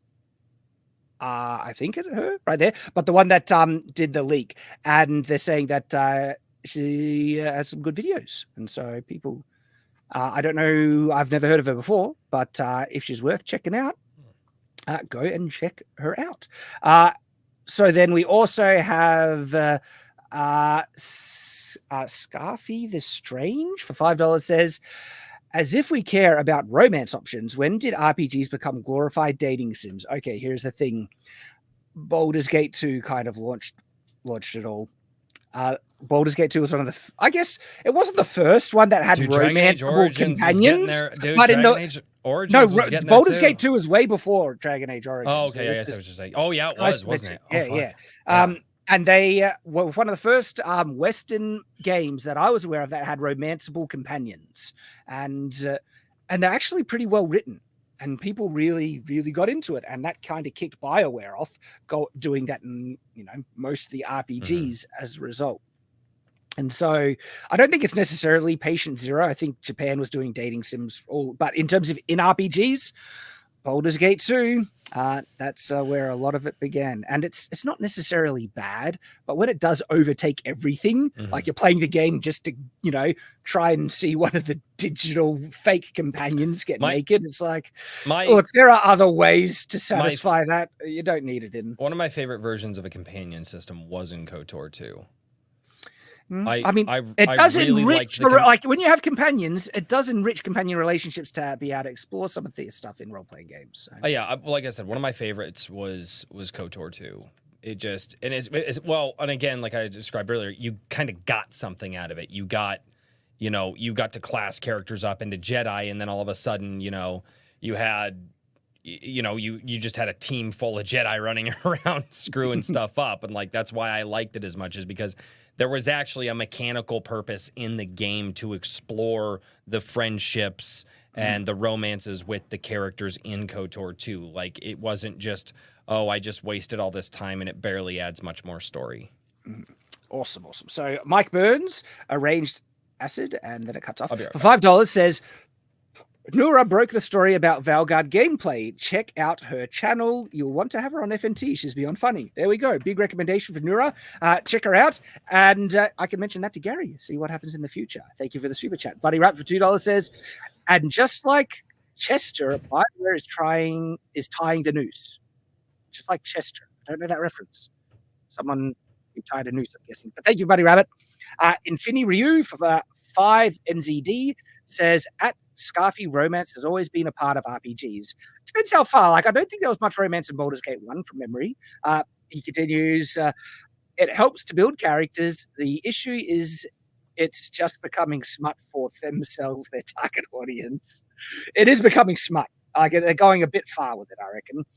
Buddy Rabbit for $10 says, if the mere presence of a character of diversity is enough to lambast an IP as woke, Buffy and Angel are woke trash, and you should throw away your CDs. Let's be consistent, Chad, he says. And I do agree that it just, look, having a character that's either like a female action hero, that was never used to be woke. Guys have loved female action heroes for ages. I never even was on my radar that the Cosby Show or Fresh Prince of Bel-Air was a black cast or something like that. It was just a fun show with people and characters in it. The world used to be far less racially conscious in like the 90s, it seems like, and things have just gone downhill when people are like, no, you have to be racially conscious because you have to understand inherent racism and bigotry and all that nonsense. Well, now we're racially conscious because now it's not because of the race itself. It's because now the way things are, when they implement a black person or a gay person, we know that the way things are now, it's going to come with a whole trolley of baggage and bias and everything. So it's like a signal to us now that we know how this is going to go. They're going to be the bestest ever. They're going to be the smartest. It's just the story's going to come crashing down so that the world can play homage and praise this character for existing with XYZ traits. And that's about it. It's become red flags, and sometimes the red flags are false flags, rarely. But look, House of the Dragon, red flags didn't turn out to be the case when it came out. Dungeons and Dragons film, there were red flags, not the case when it came out. That interview was like, oh, we like to emasculate our characters for fun, but not in a woke. They said they emphasized not in a woke way. Now it's still, I was like, wait a minute, that doesn't sound right. But I watched the movie, it actually works within the context of the movie. It does. So Dungeons and Dragons is good. I enjoyed it. Yeah, it's amazing. It's really. I need to watch this because I stayed away from it because of again hearing a lot of the stuff you guys. The red flags. Yeah. But sometimes it doesn't play out. The thing is, though, for the large majority, those red flags are surprisingly accurate indicators of how woke and bad a show is that's coming out. And what Dungeons and Dragons, for example, the main character, he's not the most masculine technically because he's a bard. Like he's a bard character. So yeah, but that makes sense. But he's the leader. He's clever. He's the one that comes through for everyone in the end. He's the most kind-hearted, noble character you'll see because he's a harper. So what that means, especially in this movie, is that he does the right thing. He fights bad guys for nothing in return. So he's like really, really noble. He has a loving family. He loves his daughter to bits. Nice. And I would argue that those are probably the most masculine traits. Yeah, and he's willing to sacrifice everything to try and save his daughter and get her back. And there's some good stuff. Also, the appropriate for kids. Yeah. Cool. Definitely. And also, I just want to make sure because if we're gonna do it, like I'll fire it up this weekend and watch it with the wife and kids. Mm-hmm. Oh, yeah, it's pretty good. I really enjoyed it. Surprisingly, I was not expecing it to enjoy it that much. Going to text my wife right now and let her know we should do that. They went ahead and I heard they actually played out the campaign using the tabletop game, and then they made that into the movie. And you could tell because there's some shenanigans in there. I really feel like, oh yeah, this feels like Dungeons and Dragons. If you're gonna write a Dungeons and Dragons movie. You got to get the tabletop shenanigans in there. And they do. They have like portal physics and nonsense in there. But the other thing that might feel woke sometimes is the fact that the strong character is a woman, but she's played by Michelle Rodriguez, and she's a barbarian character. Oh, the believably strong character. Yes. Michelle Rodriguez. That's the archetype she plays. Strong, powerful female character. I wouldn't have her any other way. Yeah, that's and in a fantasy universe where you have like barbarian, and also supernatural things that can enhance abilities, right? Outside of just gender constraints and stuff, having a really strong female character makes complete sense in that universe. There's no complaint, and that's the thing that so many people who try and attack people like us, right, for criticizing, say, racial changes in Lord of the Rings, because it's by its context, all right? The Lord of the Rings elves were not black in canon, but guess what? There's a black elf in Dungeons and Dragons, and it makes perfect sense. It's based on the setting and the context, but they, don't want to acknowledge that we see that and understand that. They just think, oh, you just don't like black people, which is bonkers. No. I would also object, with racial changes in the opposite direction if they make a canonically black character white. And I think it's perfectly appropriate that a movie based in China has mostly Chinese people in it. You don't need to force. Heaven forbid, a movie made in China, taking place in China. Shocking. 40 Chinese cast. Shocking which stuff. Was so that was so funny when it came to the Assassin's Creed Shadows stuff. Is like you just want to. You wouldn't have said anything if it was a white man. And I'm like, okay, so first of all, you're absolutely wrong because people have before. And two, like, if it was a Japanese guy like was in Ghost of Tsushima, nobody would have had a problem with it. Like, nobody, like, I know what they're doing, but if I start going off on that, people are going to start calling me Alex. You would have had a problem if it was a Korean guy, though. Oh yeah, definitely. Man. I was going to make a really bad joke that I'm nope. It's okay. I was going to make I'll save you, Royce. We'll continue on the super chats. Joke of all butts for 20 DKK says, "Sorry, I don't care about the current topics. DWC is super hot. Who's DWC? Or what's DWC? Oh, that Drink me. Drink with crazy.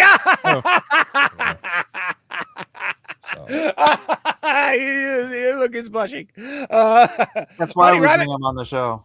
Yeah, for the- Buddy Rabbit the for pixel $10 says, Royce, that goes back to Stonewall. If I knew that was Drink with Crazy, I probably wouldn't have said it. So honestly, I would have made fun of him for that. For $10 says, Royce, that goes back to Stonewall and the 90s or early aughts. Yeah. Unpacking that would take literally 3 hours plus. Oh, yeah. Also, a dissection of worldview perspective. You're probably right. Thank you, Buddy Rabbit. Well, and here's the thing. But Royce, I'm willing cutting to you be off. wrong I on don't. No, this. no tangent, Royce. No Oh, tangent. We got another super. tangent. Yeah, Was it yeah, a from you. tangent? Oh, piss off. Oh, you know, You've you done think way Shad, more just of mute that him. tonight You got than a I mute have. button, Shad. Just mute him. Way more of that tonight. than I you have. guys. I can't trust you when this is not going to be a tangent. When you start something, Nah, we don't 10 know minutes. where it's going to go. Good 10 minutes. Yeah. He's just. Yeah. Oh, man. And you know it. Look at this guy. He can't say anything back because he knows it's true. No, because you See, yelled thank you, over Royce. No, me. because you got to mute him. That Nobody guy for 20 USD says the concept of woke, ultra progressive / leftist ideology has broken into the mainstream to the normies. Yeah, I'm starting to see signs of that. Why do you think that they fight against the label so much? Just because some misuse it doesn't mean it isn't effective. I actually do agree with that. I think it's become a very I could be wrong on effective this. label. And I could be wrong on this. And if I am wrong on it, then you know what? Then that's on me. Then that's on me. Or I'm just not seeing what you guys are seeing. Waiting for Yeah, the that's button. right. So, And then we have a recent one from Roland A. Ramirez for $5 says, but there is more precedent for a white guy being a samurai than a black guy, isn't there? Yeah, actually. What's Shogun? And the reboot is actually really good. Have you guys seen Shogun? No, I haven't had a chance yet. I know. I really want to. Good. I What's it haven't on? finished it yet, but I've like all We- the episodes I watched. we don't have a lot of streaming services. We got rid of most of our streaming services. Which so honestly, good. I think that's a Yeah. great choice. we right? I think the only one we're gonna do is we're waiting for Tulsa King season 2 to I come mean- out, and then we're gonna wait for all of it to come out, and then my wife and I are, what is that, Peacock or Paramount. Royce, Right? Paramount? Royce, And we're you gonna- don't yeah. sail the high seas, do you? Nope, I don't believe in stealing.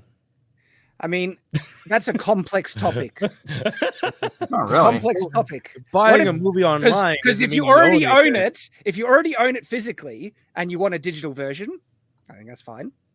All right. Also, And, I mean, and yeah, also some things availability. No, I have Buy the online, three. it's not yours. I have the 3 original cuts of the Star Wars trilogy, right?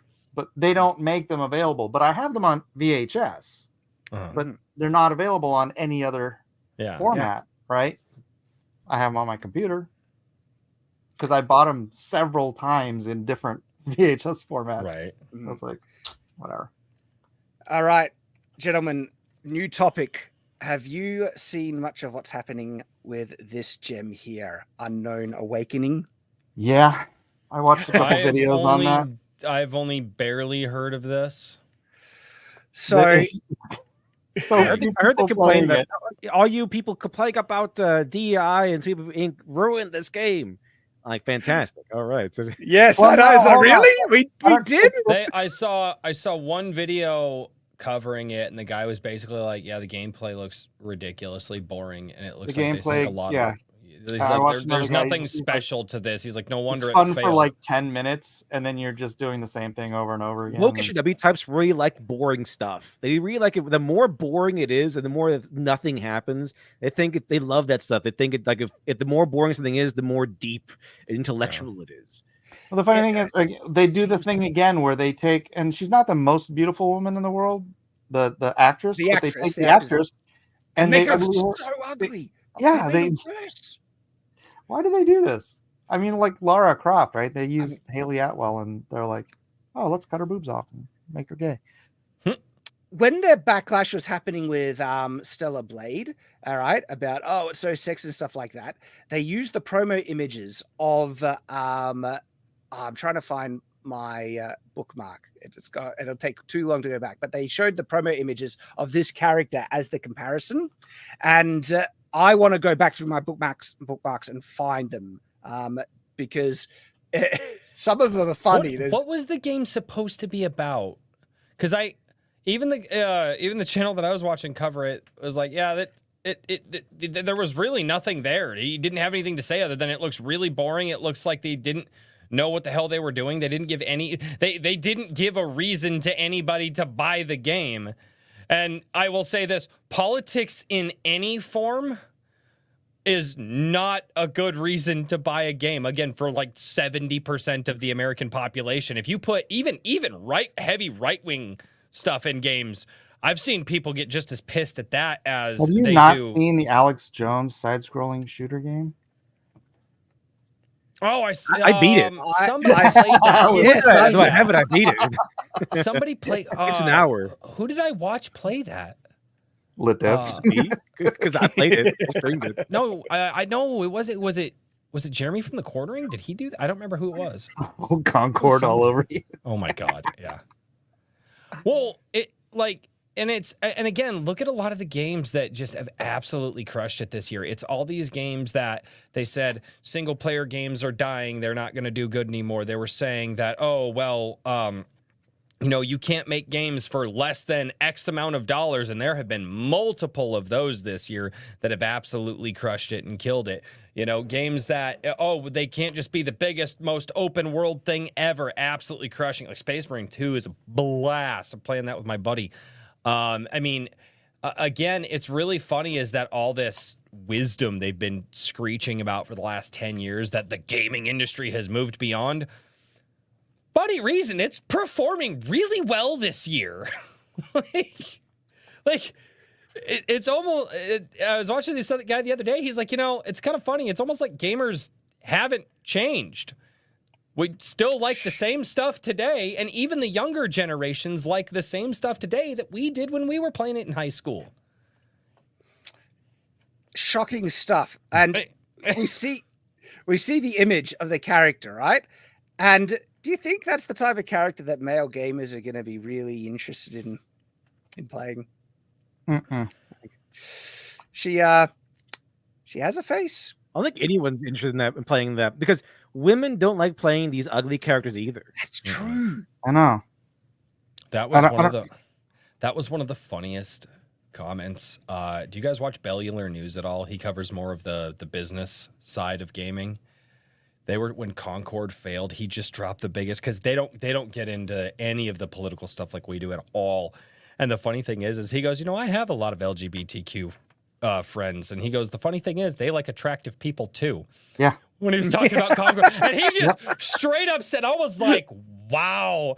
It was just I had the gay guy commented on my Laura Croft stream, same exact thing. He's like, I'm gay. I like pretty people. I don't understand what all this crap is. It's people just like pretty things. It's almost like people just like pretty people. Like it's Marxist, you're a porn addict. I know. Marxist. How dare you like women that actually look like women in any way and not like men? You must be a porn addict. Hierarchy in any way. And if someone's prettier than the average, they have to tear them down. That's why all these crazed left-wing, you see those pictures of these beautiful young girls who go to college and then they become these hideous monsters right out the other side. And you're like, what are you doing? It's like they don't like hierarchy in any sense. Well, in any form too. And that's why if you don't like women without hips, if you don't like women with broad shoulders and no boobs, and if you don't like them with square jaws, then you are a porn addict. Dude, I know a lot of dudes out there that are muscle mommies, and I'm like, that's not my thing. And Mike, literally, exactly what you're talking about. Yeah, exactly. And there are a depressing, scary number of these images, right? Before and after wokeism. And do we know who that crazy lady is? It really is like a zombie transformation. It's like you get infected. You change. There's so many of these. These are just two examples. It's like they have. It's like how it's demonic. You know what? They're little cult of friends probably practically shame them for being pretty. I traditionally feminine and beautiful. Yeah, Well, they say that it's called pretty privilege. That's why they have like the body positivity people. So I'm oppressed because people don't see me as normal, and I get oppressed. So Well, you're oppression, and they want to be oppressed. and that's what it is, and that's where it You know comes what's from. It's oppressed? The society floor beneath is them. that they suck in society because society must be keeping them down. Again, we going back to it. That was kind of Marx's whole thing. Is he was poor because rich people hated poor people, and so. We got to get rid. Right, We've but got. see, that's the We've thing. got Is Marxism, it was all finances and based on it was class all and all finance. that That's why we stuff, call and it doesn't cultural work Marxism. here. That's I know, really why right? we call That's I was agreeing with you, and that's bringing it over here to the cultural Marxism. Yeah. That's why they spread it across everything: race, gender, friggin' beauty, talent. Right? That's the whole Cal Arts thing. If everybody draws the exact same style, then nobody's better than anybody else. Right? You have to bring everybody down to a base level so that everyone is equally miserable and nobody gets lifted up nobody's head sticks up out of the crowd. It almost feels like there's a tie-in with the whole modern art movement where people who have no talent to make anything truly beautiful want validation to their slop, and so they have to rewrite what is art and what is beauty for it to be accepted. I thought the exact same thing, Shad. I had this thought today, and it'd probably get me nuked because a lot of people are like, they were like, yeah, are video games art? And I had this thought today. I'm like, I don't care. I just want them to be entertaining. Call it whatever you want. I don't care. I just want it to be entertaining. No, screw it. I don't care. Fuck the art thing. Just give me something entertaining, please. Wrong. I found it. I don't care. I don't care. If it's entertaining. No, you're wrong. Concord, case in point. People watch my redesigns and they're like, if this was in the game, I would have played the game. I would have mained that character. Nobody wanted to play any of the characters in Concord because they were so ugly, because the art was bad. The design was bad. But it was also just not a good game either, because it was a very ripped off a game suitable game. Well, right? No. It was stock standard from all the reviews and stuff that I've seen of it. It was something that you got to read the comments in my comment section too. They're like, I would have played the game if this was the character. Yeah, probably. Now then again, there is Pong. No art in Pong, just pixels. That's fine. All right. But I mean, this is an industry that is built on art. The game itself might not be art, but you can't divorce the art from the games. Oh, I think video games are art, but you can't impose your standard of what is art on anyone else. And I don't like that people think modern art slop is art, but I can't take away that their belief. But here's the thing: is I don't care. That's what I said. I don't give a shit whether we call it art or not art. Just make it entertaining, please. Yeah, it needs to be good. That's it. That's it. That's my standard. I don't care if it's art. Who cares? So this was the comparison. This was one of the promo images of this game back when Stellar Blade was coming out. Do you remember seeing this?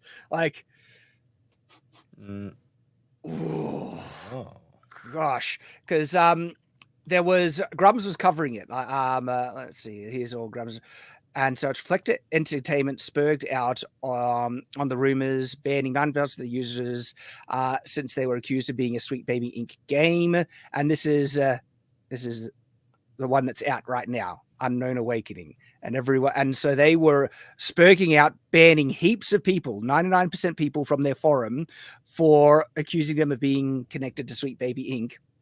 And look at that! It's like they have something against beauty, and so people were sharing this like, which way, Western men? Which way would you go with? Yeah, and those are both Asian ladies. Yeah. Yep. My gosh. And so this has been coming for a while, honestly. And now it's finally out. Unknown, whatever it is, Awakening. And look at the interest in this game. Like on release, 122 in game. It's like not good. Not good. It is not good at all. Bombing so bad. Yeah, I think it cost like $100 million to make or something like that too. I hope so. Like it peaked at 169. It's like this is a disaster. What was the?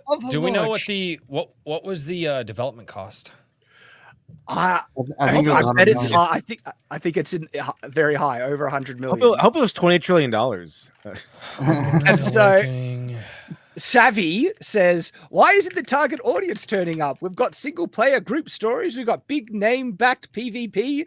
We've got co-op Star Wars. That's in the both problem, TV. though. They did. We got Lord of the The Rings. target audience did We've got show up. Bandai Namco All back of them. this one. Are you not entertained? What an audience. So many different types of entertainment just for you. Why is the target audience They not did. showing up? They It's not did. entertaining. Every single one of the members Yes! of the target audience Wow. showed up. That's the target audience right there. Okay, That's yeah. the target audience right there. It's like 100 people. Dude, I want to know how bad this. I want to know. That's how bad the this one- audience these idiots are pandering to. Are they Yep. gonna? Are they That's gonna why give everything refunds? every time they do a modern audience thing, they fail because there's like 100 people. That's it. They're very loud people, but there's only like 100. Yes. That's right. So this is such a massive disaster. This is a game studio destroying disaster for whichever, game studio made this train wreck. And I don't even know that much about the game, right? I just found the funniest article from March Yeah. 7th about this game. Yeah. This is just the article name. Sorry, I'm trying to find the developer cost, but this is why Bandai Namco is betting big on Unknown Nine's transmedia universe. Betting Wow. big.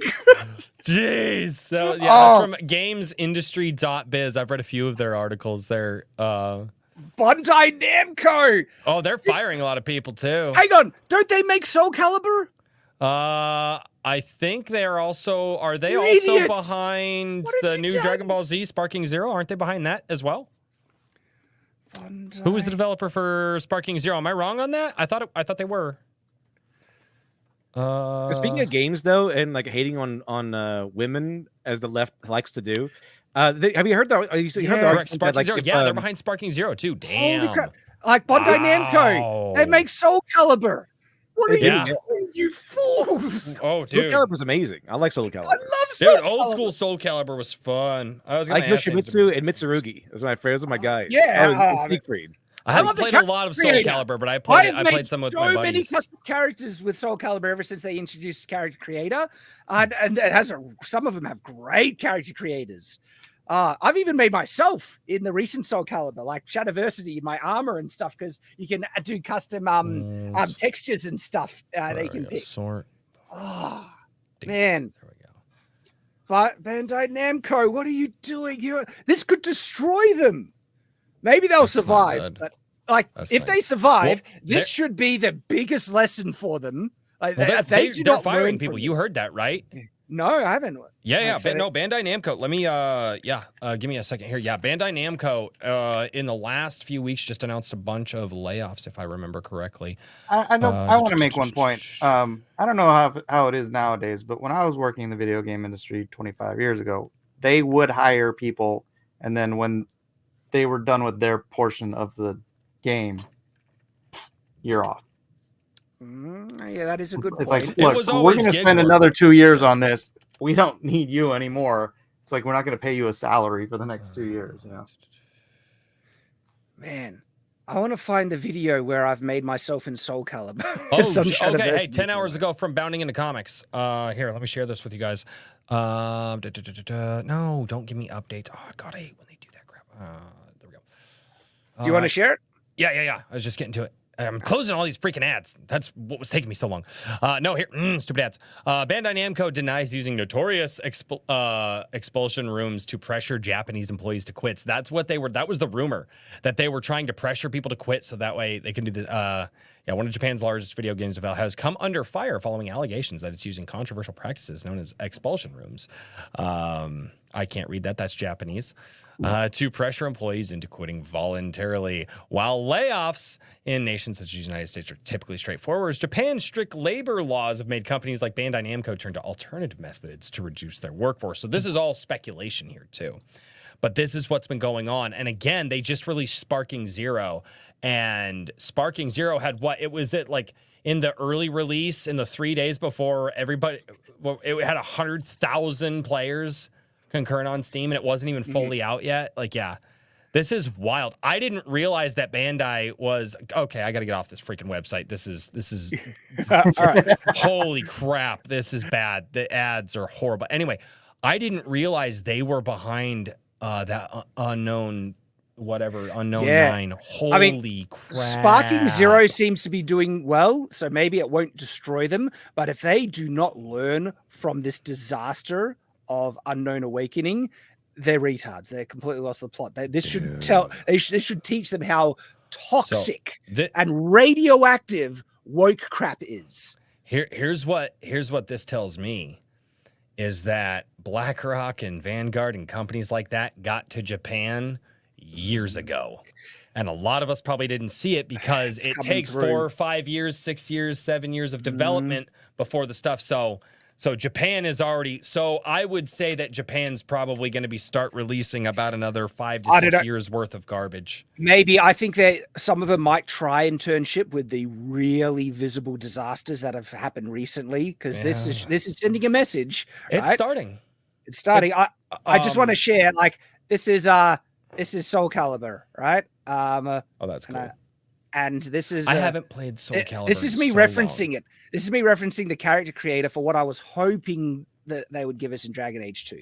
Added to the Dragon's Dogma 2, Everything in armor options for Dragon's Dogma 2 is being able to actually choose certain textures for different pieces of clothing or armor. What do I mean? It would be great if you could add colored like stamps onto different pieces of armor. So if I skip forward, if my internet bloody survives, because I'm streaming, so maybe this wasn't Maybe this wasn't a good idea. Maybe this wasn't a good idea. We'll get there. Did you guys play Call of Duty like back when you could make your own little badges? Like you'd get like circles and armor that. And all that stuff. Oh, yeah.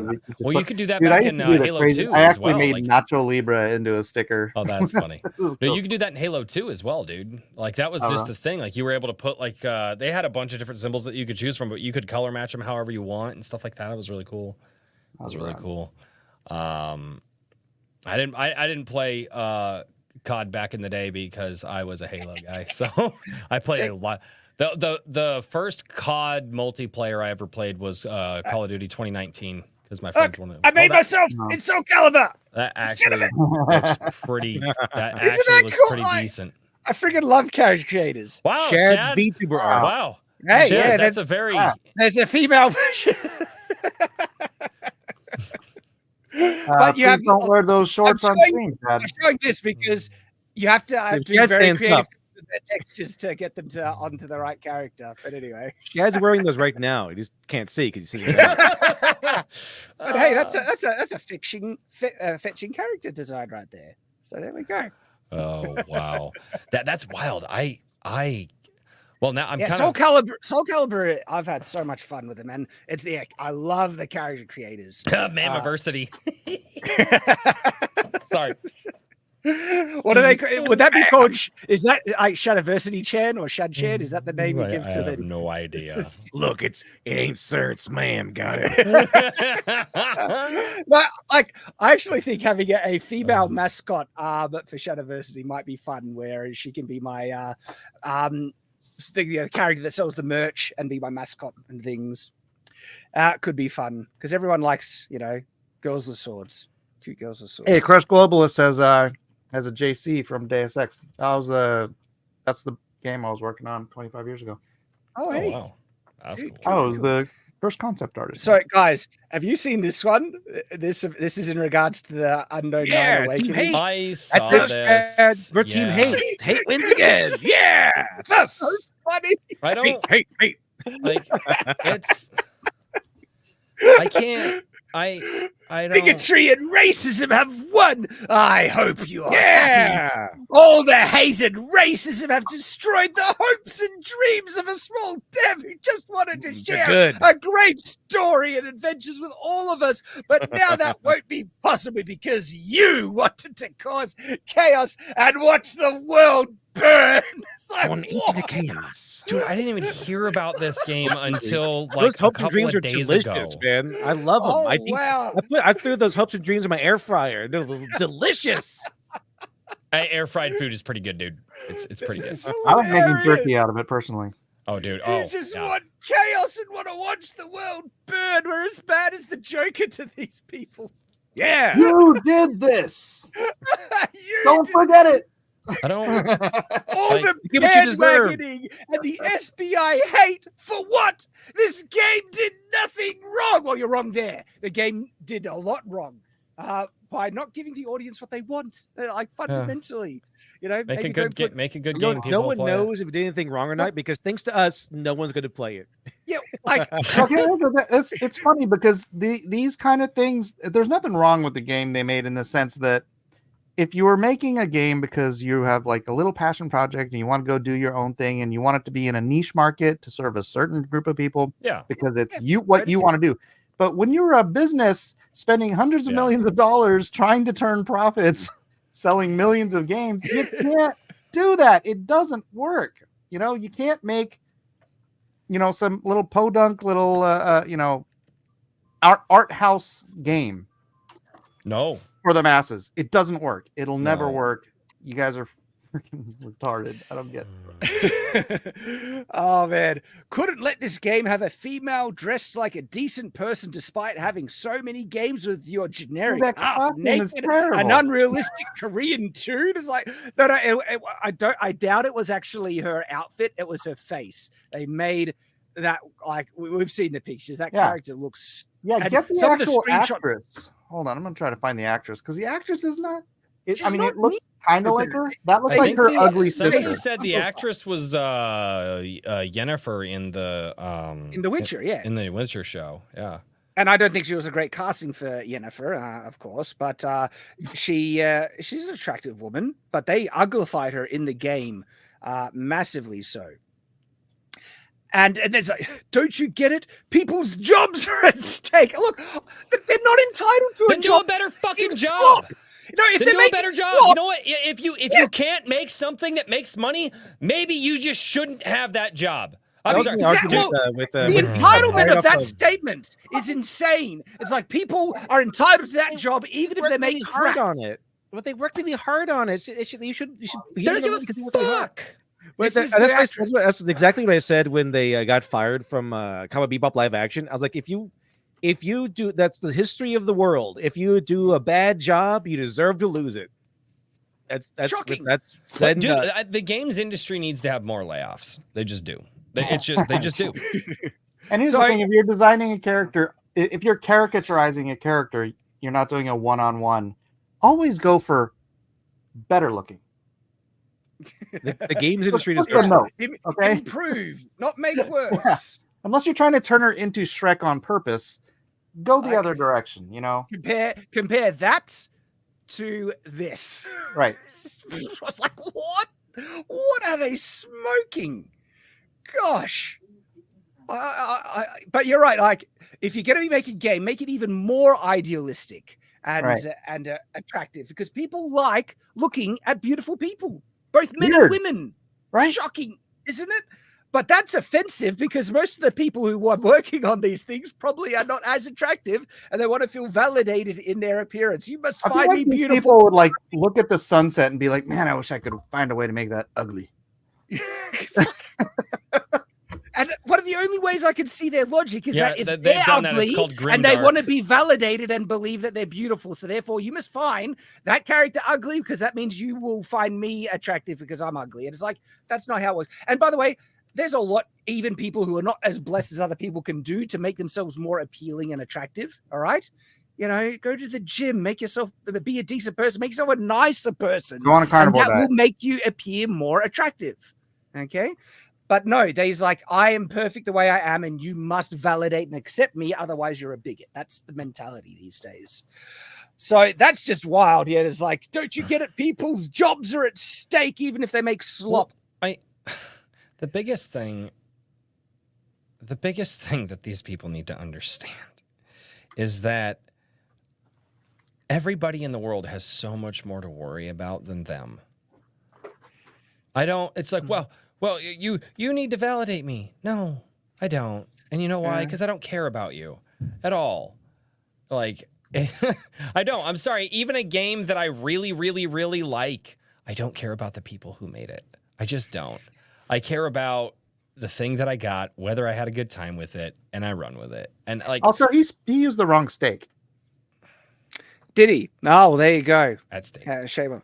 So it saddens me so much, but hey, gotta celebrate such a tragic situation, right? Now I understand Alyssa McCartney. She was right all along. Oh boy. Don't want to go. Right, he down on edited shit. it, and he didn't edit the spelling mistake. I know. And then there's an edit. It's like, yeah, keep laughing. Go ahead. We will. Okay. Okay.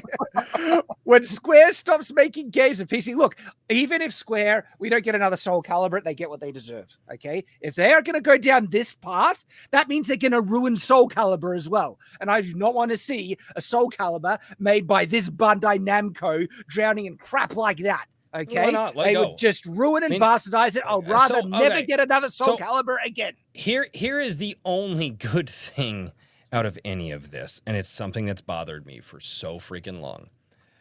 Stories used to have an ending to them. And now we live in a world where a story can never just stop. It can never end. We just have to keep dragging it out on and on and on and on and on until eventually just loses its original meaning. And honestly, if a lot of I think some of these older franchises are going to need to die for us to get something new, some new characters, some new blood. And that doesn't, because again, we'll still have the old games, hopefully, as long as they don't go all streaming. But if we have the old discs and stuff, we still have all of that. We can still enjoy that. But it's time that some of these stories, it's like, again, it's like the story that never ends. A story that never ends is a story without purpose. And that's the only thing that I can say is like, you know, some of these older franchises, they were done a while ago. There's not really a need to keep continuing them. There's just not. I would love Soul Calibur to go forever, to be updated in graphics, and give us that's mainly the main thing. I want to always see it in the newest graphics, and the gameplay I'm pretty happy with. Don't try and mess with that too much, but I'm open with them adding more. Like I would love what they did with. They could do updates and remakes. If they did what they did with the new Street Fighter and added an open world element to Soul Calibur, that would be friggin' great. And so I'd like to make a point that what this guy's making about the don't you get it? People's jobs are at stake. This is the We'll do a better job. this is like communism, hiring somebody to dig a hole so that someone else has a job filling the hole. Someone else has a job watching them dig a hole. That's what this is. You have to buy our game because people have jobs. Yeah, Like, right. No, you have to make a good You're job not in that people want to people- buy exactly. in order to get their money. They're not entitled to my hard-earned dollar. You need to earn that, okay? Right.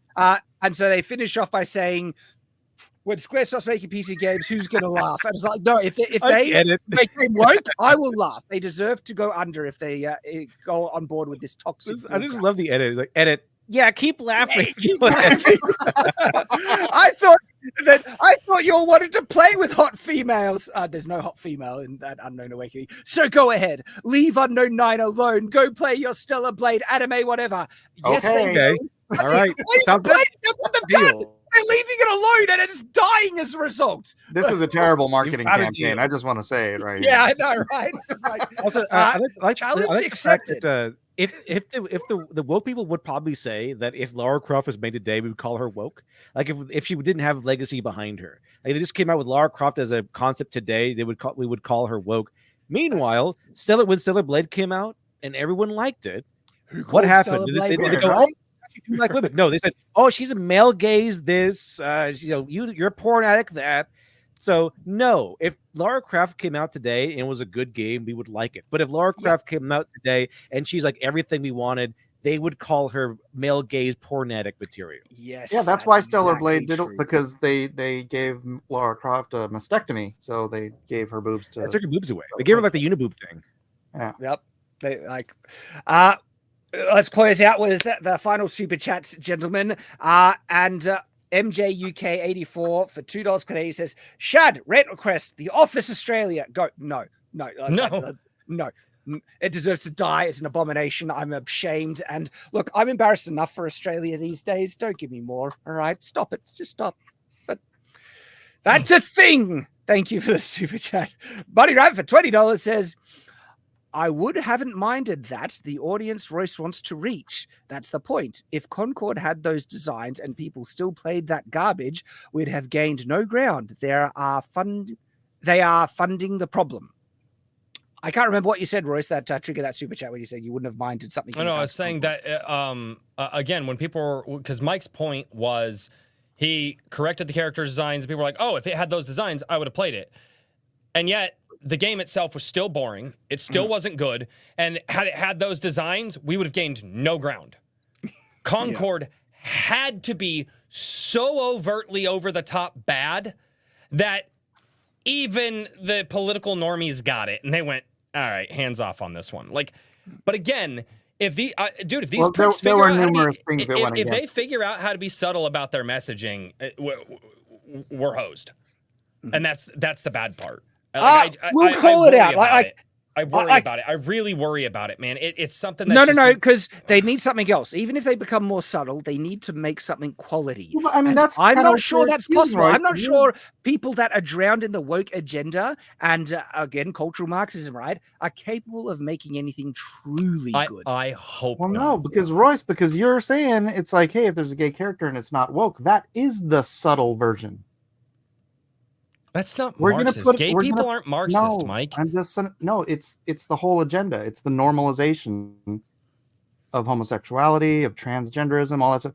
Just like in One Piece. I love One Piece, right? But you put a trans character in there and you make it a good character and you make it well acted and everything, and then it's like, oh, well, that's okay then because it's good. And that's the subtle way of normalizing it. And you're like, but that's okay. No, because there's actually you're like, if they figure it out how to do it subtly, they are, and you've already. It depends if it's just there or they are trying to. No, because the idea here. Let's not go on another tangent. We need a wrap up, guys. How did you agree with me about the Marxism thing earlier, and then you completely just abandoned it now? All right. That's jumping off on another can of worms, gentlemen. Let's focus on that next week. I think there is actually a conversation there. That would have been a great conversation, Royce. We should do that. Yeah. Check out Royce or Mike's channels. They might have a debate on this stuff. So Nathan Cassidy for $4.99 says Unknown 9 is a bigger bomb than you think. This game was given away for free for people that bought A&D cards. Yeah, I heard that. There's like heaps of people got it for free and still no one played it. The bad part is Nvidia paid for that. Nvidia didn't get it for free. Oh, yeah, that's a good point. Nvidia didn't get it for free. Don't think, that's not how those deals work, ladies and gentlemen. Buddy Rap for $10 says, if your father didn't teach you that nobody cares enough about you to stand in your way, he didn't prepare you properly for the working world's ambivalence to your headache at 6 a.m. before work. Yeah, it's a good point. Been there. All right. Yeah, he gets it. Gray Spirit 4 for 6 MYRRM says, have you seen Zenless Zone Burnus that sells? I do not know that. I have not seen it. I've not even heard of that. Yes. But thank you for the super chat regardless. We appreciate that. And then we also have Felipe Farias for $2 says, Claude and ChatGPT write better than 90% of the real world. That's gonna get that's starting to ramp up. It's only getting better. It also always needed a human to curate to be able to tell what's good from what stuff spits out. But that's a whole new world. Yeah, but if you just downgrade the quality of how humans perceive media, then it doesn't. I'm not sure we can cover this in like 3 minutes, but I am interested in you. I thought we were going into outros. I'll shut the fuck up. I'm sorry. We should cover. I was going to ask about Elon's robots and what you guys thought, because another show. Cool, bro. not necessary. They're cool, but not necessary. That's my short take on it. I don't think I'm a fan. They will be necessary if they're for space travel. No, that could be interesting. Okay, outros though. Royce, who you are and where are you from, mate? Hi, my name is Royce. I am from the channel A Drink with Crazy over on YouTube. And this week, instead of shilling my videos and stuff like that, Shad, if you're cool with me shilling that thing that I showed you before the show, is that cool or no? Yeah, go ahead. Absolutely. Yeah. So I am very happy to announce that I just put up some new design merch. My wife actually designed this stuff years ago. I can't believe I didn't think about putting it on shirts till today. But we have the harder you mash the buttons, the stronger the attack. We've got the Grow Up and the Get a Life merch as well. Also the I Support Indie Creators. And again, really happy. My wife came up with these quite a while back, and I just had the thought. I was like, wait a minute, what if I just put the designs on shirts? Because I'm terrible at designing stuff, and my wife is not. So anyway, yeah, that was. I thought it would be really, really cool. So awesome. yeah, I'm Drop really a link proud of in- it. I'm really proud of it. I actually think it's funny. Like Mike said, my wife came up with these years ago, and yeah. So hopefully you guys like them too. So Awesome stuff. And Lit Dev, who are you in from, mate? You can find me with Literature Devil on YouTube, and I do videos occasionally, going over all this stuff, all this nonsense, working on stuff. I'm working on video about in defense of Batman's no-kill rule, and the what's so wrong about the male fantasy, that sort of thing. But every weekday morning, I also have a show called Maury Nonsense, which people tell me is really fun. And it's the also only morning show out there that does what you do, and I freaking love it, dude. Yeah, just check it out. It usually starts around 8:35 a.m. on weekdays Eastern. So want to check it out? It's on my channel every morning. We'll have some fun, and we'll go over stuff there. Awesome, man. I love your video essays as well. Like, seriously, everyone, check out everyone's channels here. Lit Devs, Drink with Crazy, and Mike. Who are you? What you do? Where you from, mate? Well, I've got my channel up here. I've been doing 32-year comic book artist. Lately, I've been doing a lot of redesign stuff on my channel. This is the Lara Croft redesign. That looks great. Oh, thank you. Yeah, I gave her back her boobs. Those plot, two. Her plot. Her plot. Yeah. Save the She has boobs, more hashtag faith. save the boobs. Yeah, Lara Croft boobs. She has square boobs. pointy triangle boobs. These are I not actually- politically correct. This particular video, I soapboxed a lot more than my other videos I had, and then like at the end, sorry, I was on my soap. And people are like, no, we love the soapbox. So yeah, go check it out. You can hear my nasally voice talk about why I People are designed mad that the way I did. And other than that, yeah, just like, subscribe, share to everybody here. Oh yeah, the link is in the. Did I send it? I did, right? Mhm.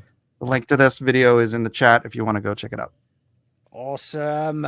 So thank you everyone for joining us on the Culture Crusade, and check out some of my videos on Nights to Watch. Did that recent one on Run Mahalf. If you're not a fan of Run Mahalf, there's some great breakdowns as to how people like to co-op stuff for the modern audience and stuff like that, and deep dive reviews. And of course, I'm also over on Shadiversity. So everyone, thank you very much for joining us. Thank you everyone for the super chats who have donated as well.